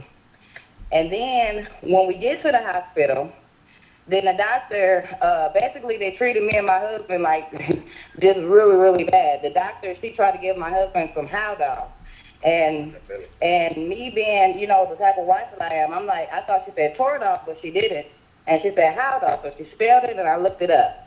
They was trying to give my husband an antipsychotic drug. And with him being in that amount of pain, if I wasn't there, they would have gave it to him anyway. And the doctor told us basically she wasn't going to give him the medication that helped him with his pain because she didn't have to give him anything that she didn't feel, was necessary. And so the doctor basically was abrupt. She was mean. The nurse came in, rolling her eyes and everything at us or whatever. And, I guess she was mad because I told the nurse to tell her that I didn't want my husband to have the Haldol. So how do we basically go about situations like that when you have to go into the hospital because, you have a sickness that, can possibly hurt you if you don't go in? Well, it's a few things. Number one is, again, sickle cell anemia is also an autoimmune scenario that comes from vaccines. They lied and claimed that it was a black disease, a genetic disorder that no one knows where it comes from, when really it's targeting black people. Okay? It's a vaccine that caused that. Okay? Now, it's tough because it moves all through the body and it makes you really dependent on the healthcare system. So I can understand your question. I usually suggest that, you can find yourself, your husband can find yourself a type of natural herbologist and work with your healthcare practitioner, whoever your doctors are, along with the healthy natural side too, to see what can happen as far as cleansing the body, the toxins, because usually what happens with the body with vaccines is high toxicity through metals. So there's a lot of cleansing that needs to happen, and that's where, food fasting comes in, where you're not abstaining, but you're making sure the right foods, your husband is actually intaking the right raw vegetables. Okay? So sometimes it takes a while to recover, but it really, the sicknesses with the vaccines works in combination with our eating habits, the fast foods and other things like that. They work in conjunction to cause a toxic poison. So it's really about, especially when someone is dealing with an illness, usually they have to be more careful in areas of diet. The better your diet, the better your exercise, the less episodes you'll have. But I would suggest linking in with an herbologist, somebody like Truman Burst, and see what natural things that he can actually take, okay, that can actually help his organs and help him stave off episodes. The less episodes, the less hospital visits. Anything you're out? No, I was just going to say, right. they talk taught us to numb out pain. Yeah. The reality What's the word, pain Elder? is letting her know something, letting her know something Yeah. wrong. Yeah, and your rock is saying something key. He says they taught us to numb out pain. When pain usually points to an area of concern that needs fixing. You know what I mean? Pain is usually screaming out, something is wrong here, help this. But they taught us a painkiller. Because if you cover the pain, you're not dealing with the underlying root issue. And that's a deep thing. I'm glad you brought that forth. Usually there's an underlying root issue. Well, what if his pain is all over? Well, again, I would say, let's write down a number and I'll get Truman Burst to call you. Because sometimes after living years under after living years under vaccine damage, there's no overnight fix. Okay, sometimes it takes a diet change, a life change, everything to transition to a degree in which there's less episodes. Okay, and then you got to couple that with prayer, praying together and linking in with the Most High, making sure you're staying fervent in prayer. And you'll find there's less episodes. Okay, that's where the healing begins. Most definitely. Okay. All right. Okay, so why the Elder? We appreciate you. We love y'all. Please keep up in prayer. Thank you. We're only going for a few more. So what we're going to do now is we're going to end the blog talk, and that ends our broadcast on the wall. I hope we've put out enough information so that brothers and sisters can understand what time we're in. Don't fall for the campaign and by default fall on your sword, the proverbial sword. Okay? I'm going to end the blog talk and we're going to open it up. Using Blog Talk Radio. And Goodbye. now we're going to open it up for the conference call. Are we still on the conference call, Elder Lawyer? Yes, sir. All right. Just unmute here. Okay, can you hear me? Yes, we can hear you. Yeah, Elder Rawchaa just asked me to advise you that if you could unmute him. Excuse me? Huh? Elder Rawchaa has asked if you could unmute him on your side. He can't unmute himself. What's his what's his area code? Okay, I get it here. He said he can't. Oh, I see him here. I'm sorry. I had it on silence, Ramar. I apologize. You can see him under, let's see, his info. 469. Ramar, we don't see you in here. It's a 469 area code. 469.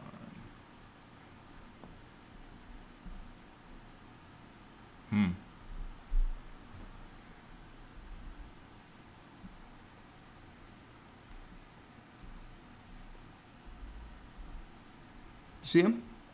No, sir. No, sir. We don't see you in there, Ramar.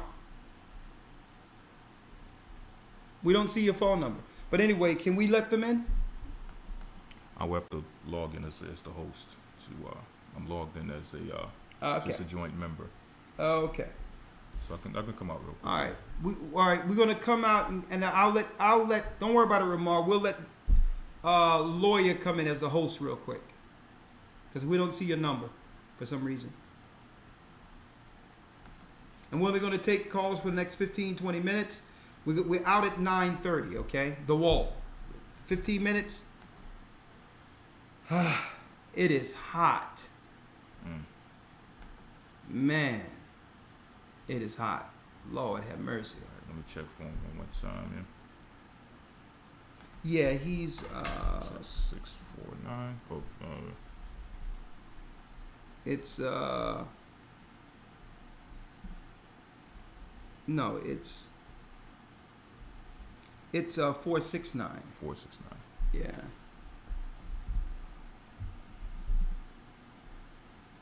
No, we don't see you there, Ramar. You can call in, or I don't see you there, unless you're coming under another number. Let me ask. It says it will not allow me to unmute you on the conference call. You will have to do it at your end. Okay. Oh, he just wanted us to unmute him. That's it. But let's go. Let's go. Yes, sir. In fact, let me see here. Looks like you may be unmuted. Let's see. Maybe he's under the. Yeah, he's under Brandon Wright. I see. All right, let me see if I can unmute you here. I see. It's good. I don't know anything about this thing. All right. Elder Rawchaa, yours now? Or can you speak now? Yeah.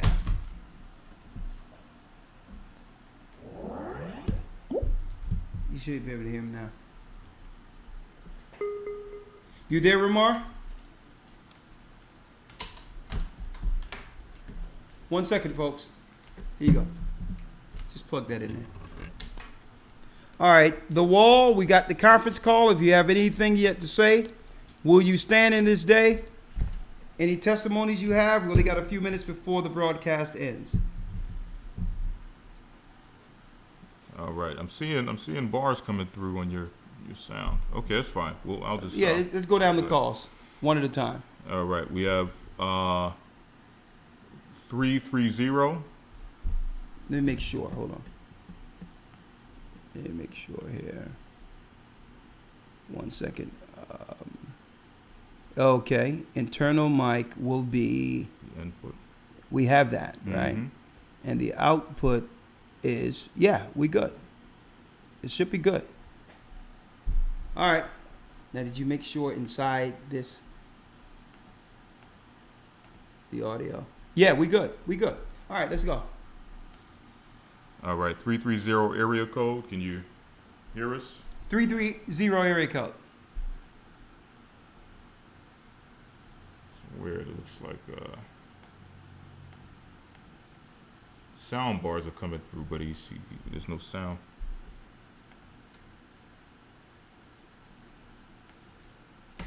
I think we just need to do it through the telephone. Okay, Skype. Yeah. Go out of there. 1 second, hold tight, because I know I don't want to just leave y'all hanging. I know you're waiting. So just if you're on the conference line, hold tight. We coming right in. Just call in through the Skype one. All right, let me just get the details here. Yeah, just join me. 1 second. 1 second.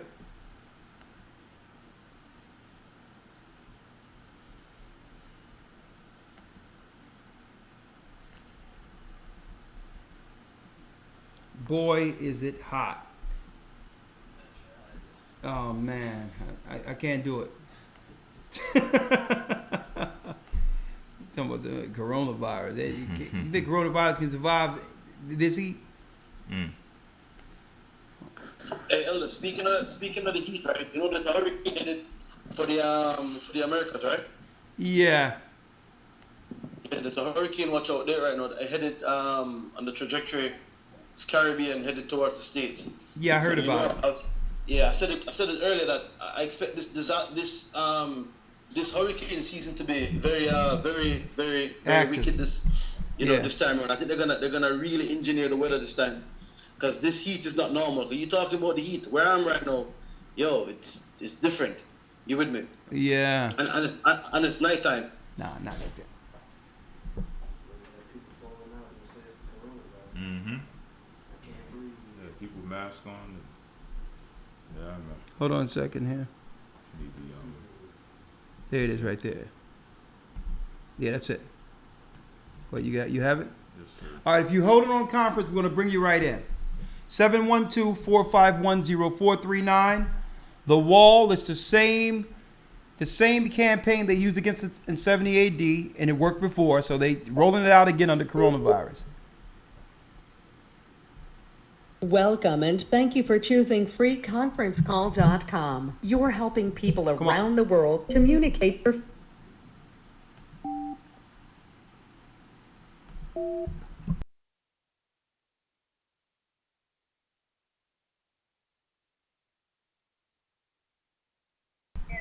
Okay, we're here. Ramar, we're here.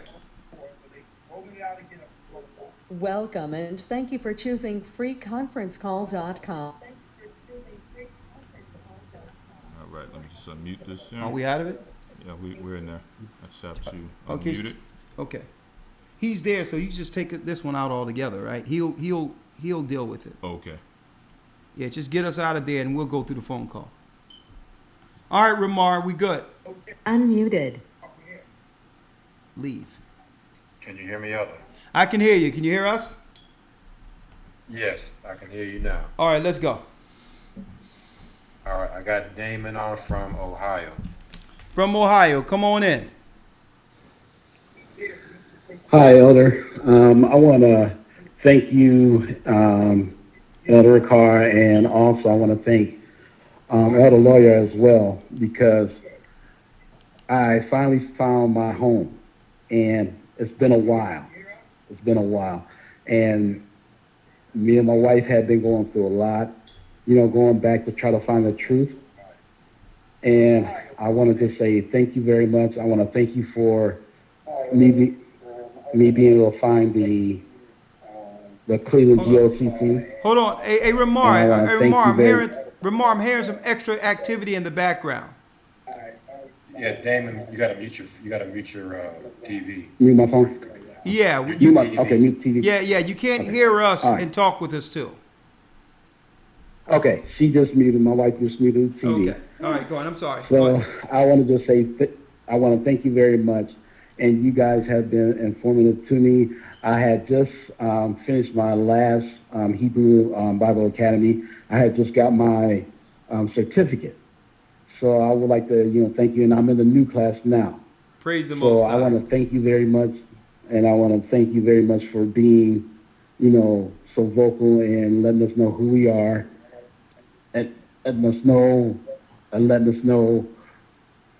we are the people. And we go through a lot now because my wife's father is a pastor, and he doesn't agree with any of this. It's kind of hard for us to, talk to him, but, we keep talking to him, but, hey, if he doesn't listen, that's fine. We'll keep talking to our family and so forth like that.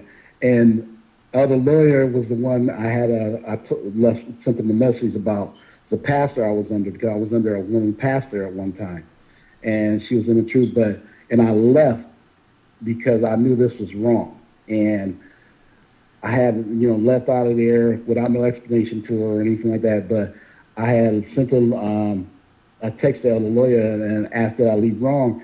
And he told me to, just leave right, tell her what, just go back to her and talk to her and just go from there and just, break away from that. And so I really appreciate everything that you guys have done. And we will be getting baptized soon. So I'm just so happy. I'm so elated about this. And hopefully, my daughters will come along as well. My youngest one is starting to listen to you more and stuff like that. So I'm trusting the Most High to, bring my immediate family in, my household. But if it doesn't happen and we are just still the same, we still stick with you, stick with the Most High, I know we'll be fine. Well, so I want to just thank you, and also I want to, say thank you to the, GOCC Cleveland, because Deacon Anya is down there, and he's just a good, teacher and a good messenger. So Praise the Most I High. appreciate that family. I appreciate the officers and so forth like that. Well, thank you, brother. And you said who your father-in-law is a pastor? Yeah, my father-in-law is a pastor. So let me ask you this. Just in a nutshell, because I know I have to go to the next call. What in particular he disagree with, or he just disagree with everything? Well, he disagrees with. He's from Mississippi, and he's so bent on saying, "Well, you guys, my daughter learned something under me, so," and he doesn't want her to learn anything else or anything like that.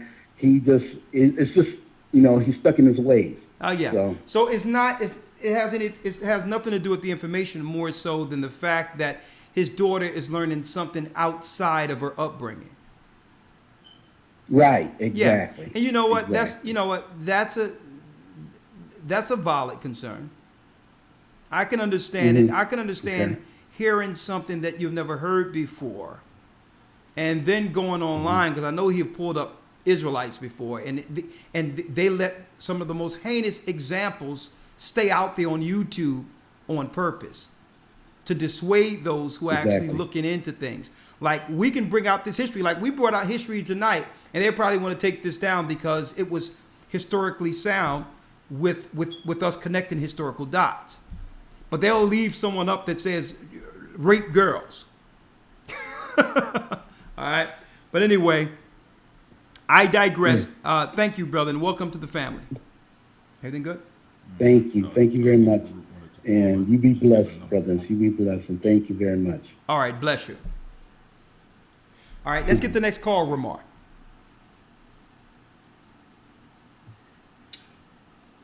Uh, 843, the name and where you calling from. Alternative, calling from Carolina. Shalom. Shalom, elders. You said the question was, where do you stand in the last days? We ain't got no choice but to stand with the Most High, so that's where we're gonna stay at. I'm in the academy. This one here. Just completed the baptism class. Praise the Most High. Down in Carolina. Praise the Most High. I actually met with you guys back in, it was the Passover. After the Passover, we took pictures. I believe it was in Augusta, like 2017, 2018. Okay. And I expressed to both of you guys that I wanted you guys to baptize me. I don't know, like, what kind of time frame we have and everything. Like, if we even have time for specifics, like having, like, making that choice like that. I remember Elder Lawya, he said if it be the Lord's willing when I asked him to do it. And when I talked to you, you was all about it. You was like, yeah, man, come on, let's do it, man. I'd be glad to. And I expressed that I even been willing to travel to make it happen. And from that point, I guess I got attacked by demons. Like, I was fighting demons ever since, trying to get there. And it's been a good fight, and I've been fighting, and I'm still on the fight, and I'm trying to stand up the Most High in the last days to be baptized. Well, this is what we'll do, brother. We'll take your number down. We'll make sure we call you and make sure we get that baptism. I don't know whether or not, based on everything that's going on, whether or not we'll be able to do it personally, but if you're willing to take steps to get to us, we can probably work that out, okay? So, Ramar, take his number, and we'll give him a call. All right? Everything good? Thank you, Elder. All right. What was your name again, brother? Carl Pennington. Okay. Is he on now? Hold up. Is he calling in now? Yes, sir. Why don't you just call him right there, and we'll just connect him directly to the speaker? Yes, sir. Hold on real quick. Baruch, go ahead, call him in. 1 second.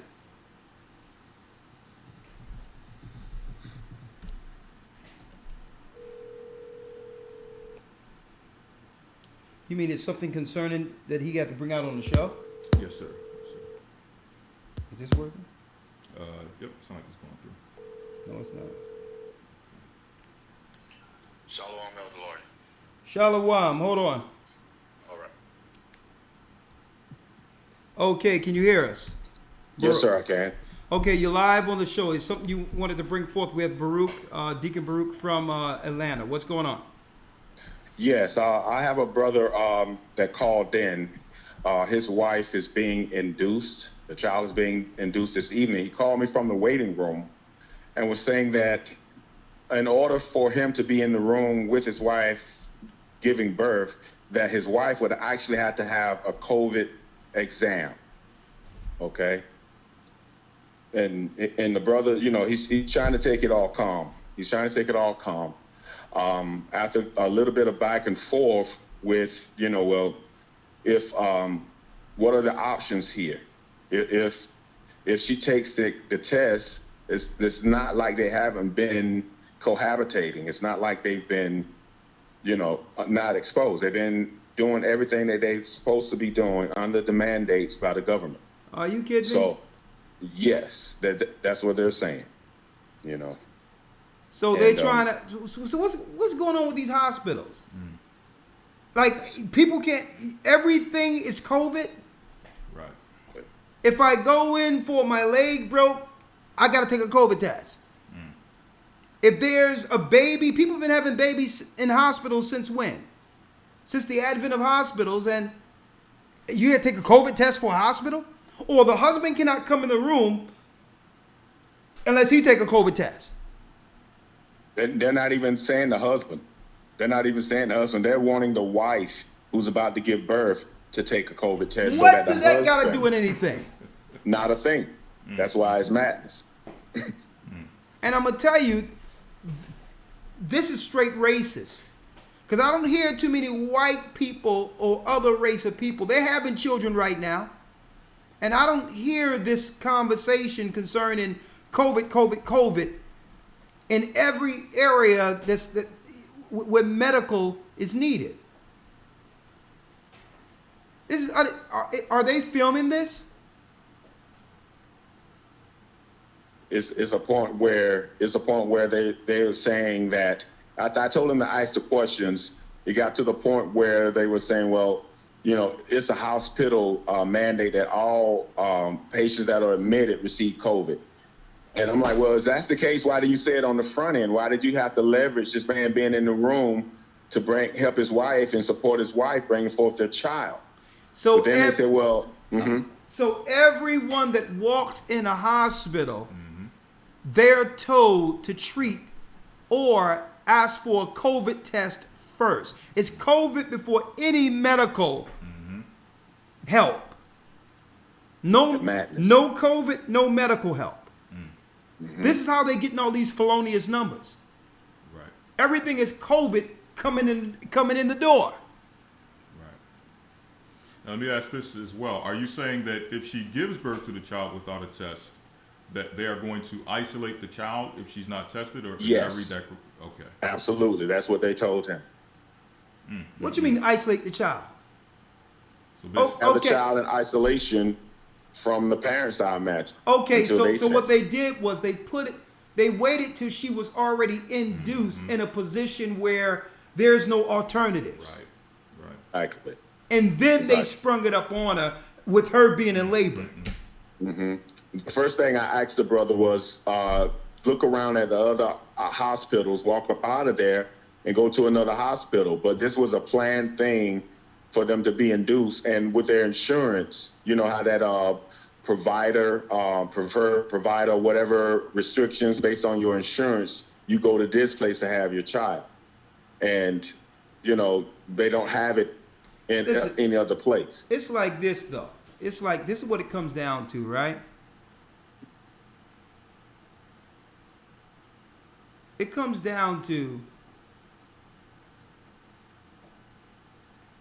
how far are we going to have to go to protect our children? See, you can tell they're actually agitating and provoking our people into a violent response. Because I don't know anyone who wouldn't give up their own life for their children.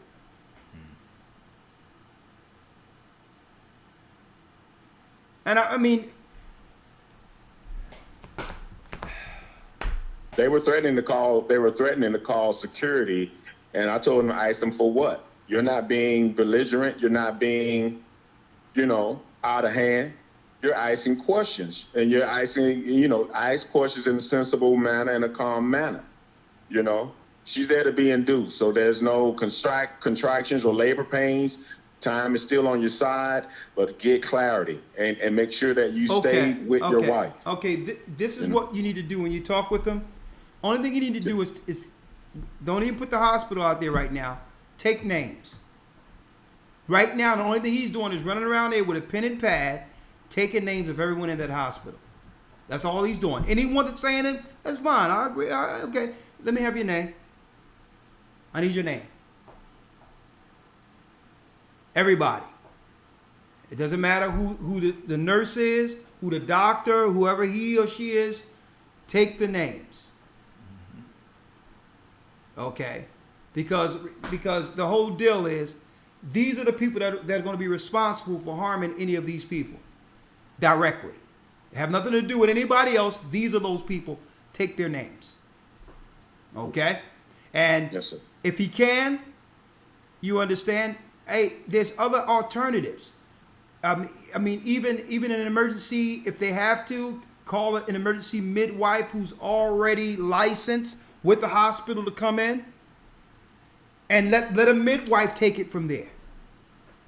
Someone that's licensed to go into the hospital, whatever options y'all need. It's time for these midwives to step up. Because they did the same thing during Egypt, where they wanted to hire the midwives to kill the kids and separate them from their parents. It's time for them to get on the clock, get on the phone, call some midwives. It's time to make it work. Find some 24-hour midwives.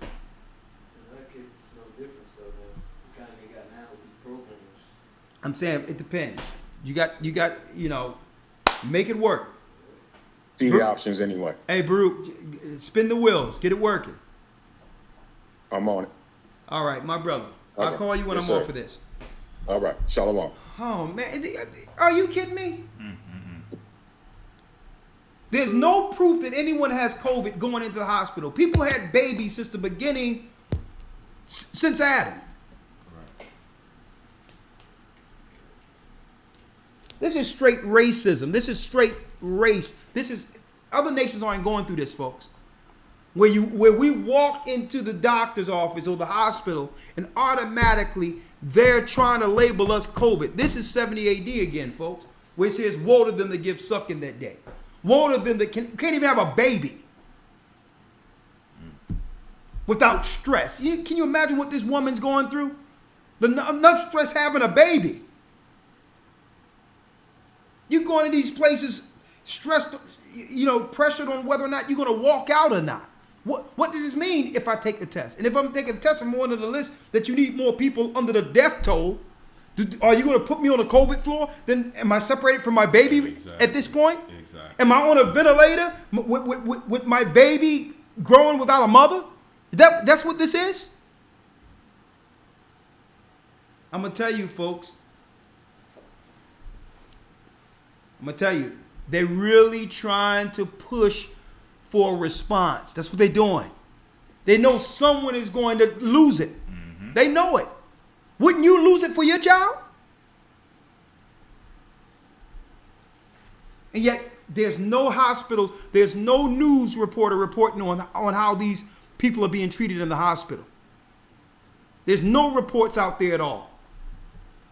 They're liars. One more call, Ramar. I'm frustrated. I gotta find out what's going on with this sister. One more call. And we dealt with that. We dealt with that here in Austin. The brother just simply said he was going to get his lawyer involved in the hospital.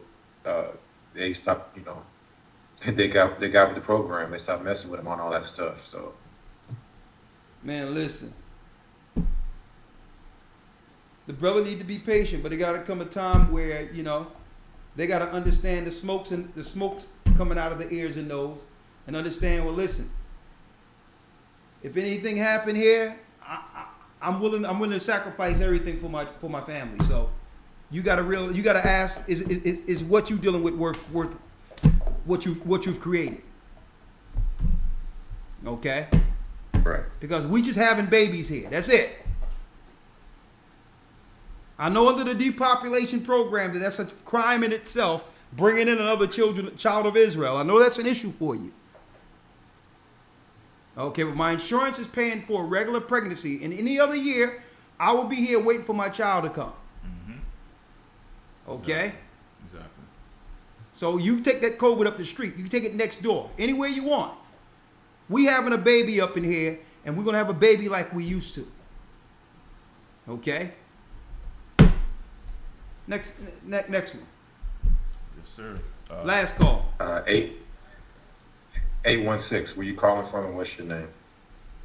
Yeah, this is Brother Phineas, Kansas City, Missouri. Yes, bless you. Shalom, shalom. How you guys doing? We're blessed by the Almighty. We're the children of Israel, and we're back, and we're trying to save our people, just like Moses' mother and father had to eventually put him on a moat and put him on the water, to escape the tyranny and sword of Pharaoh. Seems like we're dealing with the same thing today. Con. But go on. Yeah, I just got a little upset about the last caller, so please forgive me. That's horrible. But I actually have, if possible, 3 questions. I don't know if we're going to be able to answer them all, but shoot. Con, I had a question about Joel chapter 3, verse 6. Read it. And it says that the children also of Judah and the children of Jerusalem have ye sold unto the Grecians, that ye might remove them far from their border. Yeah. What about it? So basically, it's, you know, a lot of people talk about, I know earlier you said you was going to do a class on who Esau was and things of that nature. Okay, let's talk about it real quick. Because I don't think, were you in the Hebrew and Bible Academy? No, I'm not a part of the academy. Okay, all right. Per se, but don't worry about it. Let's get that first, because people look at Greek and they'll automatically put that under the Greeks in Javan in Genesis the 10th chapter and say those are Japhet. Tell them they need to get in the academy, please. Because there's the first of Esau, who became the first Edomite king over Greece. Let's get it real quick. Let's get into Maccabees real quick.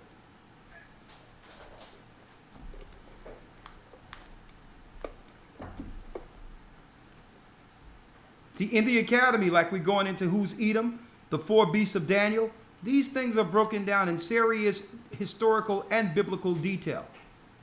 And it cannot be disputed. So for them to look at this Greek and just go to Genesis 10 and say that's Japheth, that's utterly ridiculous. That's bad, bad, bad theology. Let's read it. That's Philip of Macedonia. Let's read it. 1 Maccabees 1:1. And it happened after that Alexander, the son of Philip. Now, Alexander was Alexander the Greek, correct, brother? Read. The son of Philip the Macedonian, who came out of the land of Kittim. He came out of the land of Kittim, which is Cyprus. Read. Has smitten Darius, king of the Persians and Medes. Come on. That he reigned in his stead the first over Greece. He was the what? The first over Greece. The first over Greece. Now, keep in mind that there were kings in Greece well before Alexander. So what makes him the first of the kings of Greece? He was the first Edomite ruling over Greece, because other Japhetic kings ruled before him. When you go into the book of Jasher and the book of Genesis, there's a man by the name of Zepho. Zepho went into Kittim and had children. Zepho is the grandson of Esau. They came from Kittim, became Idumeans, later on down the line, became Grecians, and eventually Romans. Now, how do we know that it's speaking of Esau? Who's ruling the world right now, brother? White people, right? Exactly. Let's go to 2nd Ezra 6, 8, and 9, because I can't give you a whole Hebrew and Bible Academy class. But they're running with Greece without. I know the scripture is 6. I'm going to give it to you because maybe someone listening don't know it. So when they go to that, sold the Grecians, let them know that Esau became the first Edomite. Alexander became the first Edomite over Greece. The end of the world are the last 2 empires, Greece and Rome. Not Japheth, right? Listen to this. This is 2nd Ezra 6, verse number 8. Read. And he said unto me, from Abraham unto Isaac, when Jacob and Esau were born of him. So this is talking about Jacob and Esau, not Jacob and Japheth. Read. Jacob's hand held first at the hill of Esau. For Esau is the end of the world. So we know the last 2 empires of Daniel are who? Greece and Rome. So they will be the end of the world. Read. And Jacob is the beginning of it that follows. And Christ is bringing Jacob's kingdom. Where's Japheth at right there? I'm asking you, brother. I don't see it right. Exactly. So now you have the tools. You go into the first over Greece to say, well, hold up. There were Grecian kings before Alexander. What makes him the first over Greece? He's the first Edomite over Greece. Through Philip. These are from the seed of who? Amalek. They're through the seed of Zepho, who went into Kittim when you do the history. So just because someone living in Greece doesn't mean they're Greeks or the original Greeks or Grecians. The same way a white man is living in America now. Is he the indigenous people of America? No. Esau was in the Mount Seir. He wasn't promised any land. So any land he conquered through war, he takes over and he do what? Populate. Because he don't have a land to call his own. Okay? He's from Mount Seir. So just because you can find someone taking on titles of Greeks or even Persians, they took titles of Persians too, but they were Edomites. They're living in America now. They taking title of America, but they're Edomites. All right, you got it? Got you. There you go. I don't got time for the other two because we have emergencies, brother. But before we end, I got to put you on hold. We do have our, you got it, our EMF bags. We can put our phones in and block the signal. And we make them ourselves, and we're going to start, you'll be able to order these this coming Monday. And we're going to have them on I Am Apparel. Put it in there, boom. Signal will be gone. GOCC on the front. That's right. I'm blessed by the best, and his name is Ahia right there. And, you know, for you sleep bag holders, we got the Polaroid ones for you, right? Do the same thing. Anytime you want to drive in your car and go other places without being tracked and all that, you do have the right not to be tracked. You know that, right? Just throw your phone right in there. Boom, bang. See that? Lock it. No signal can go through. We have our own. So instead of the Faraday bag starting this coming Monday, you'll be able to order your EMF blocker bags through I Am Apparel. Okay. .org, and we're going to have it where you can actually order it on the Gathering of Christ, gatheringofchristchurch.org family page. You can block the signal. Boom. All right. You have a problem. You let me tell you, you have the right not to be tracked. Right? So, the Bible says the kingdom cometh not by observation, the kingdom is within us. And listen, we're making it on our own. We got our own machines, we got our own everything, because when the stuff go down, we're gonna have material. We're gonna be making our own clothes. We're gonna do what we need to do. All right. With that, and we take the money that we have and put it into more of what we need. We need land. We need people to get, to make sure brothers and sisters have resources on the outside of this country if need be. You know what I mean? We have to make moves. So whatever you do to support the work is going back into the work. Okay? With that, that concludes our discussion today on the wall. Don't believe the hype. Okay? It's the same campaign targeted towards God's people. Stay strengthened. Do not fear. Brothers and sisters, stay prayed up. Sin not. And guess what? We will soon see Zion. Bless you, and we'll see you this Sabbath. Shalom. This Sabbath, you'll see us. Bless you. And you know what's coming Sunday? The Bible. All right. Is it hard to understand? When it comes to reading the Bible, the first thing that comes to mind is the fact that this is the Word of God. The seals have been broken. and the truth is here.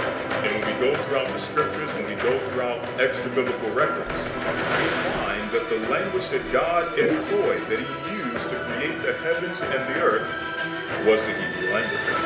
Christ said, I came for the lost sheep of the house of Israel. But yet no one, no religious leader, no religious church out there anywhere can now identify the 12 tribes of Israel. Can we? God is quite simple, but it seems as if man makes understanding him hard. What are those mysteries? The truth of your book. And the truth will make you free. The Hebrew and Bible Academy, you're invited.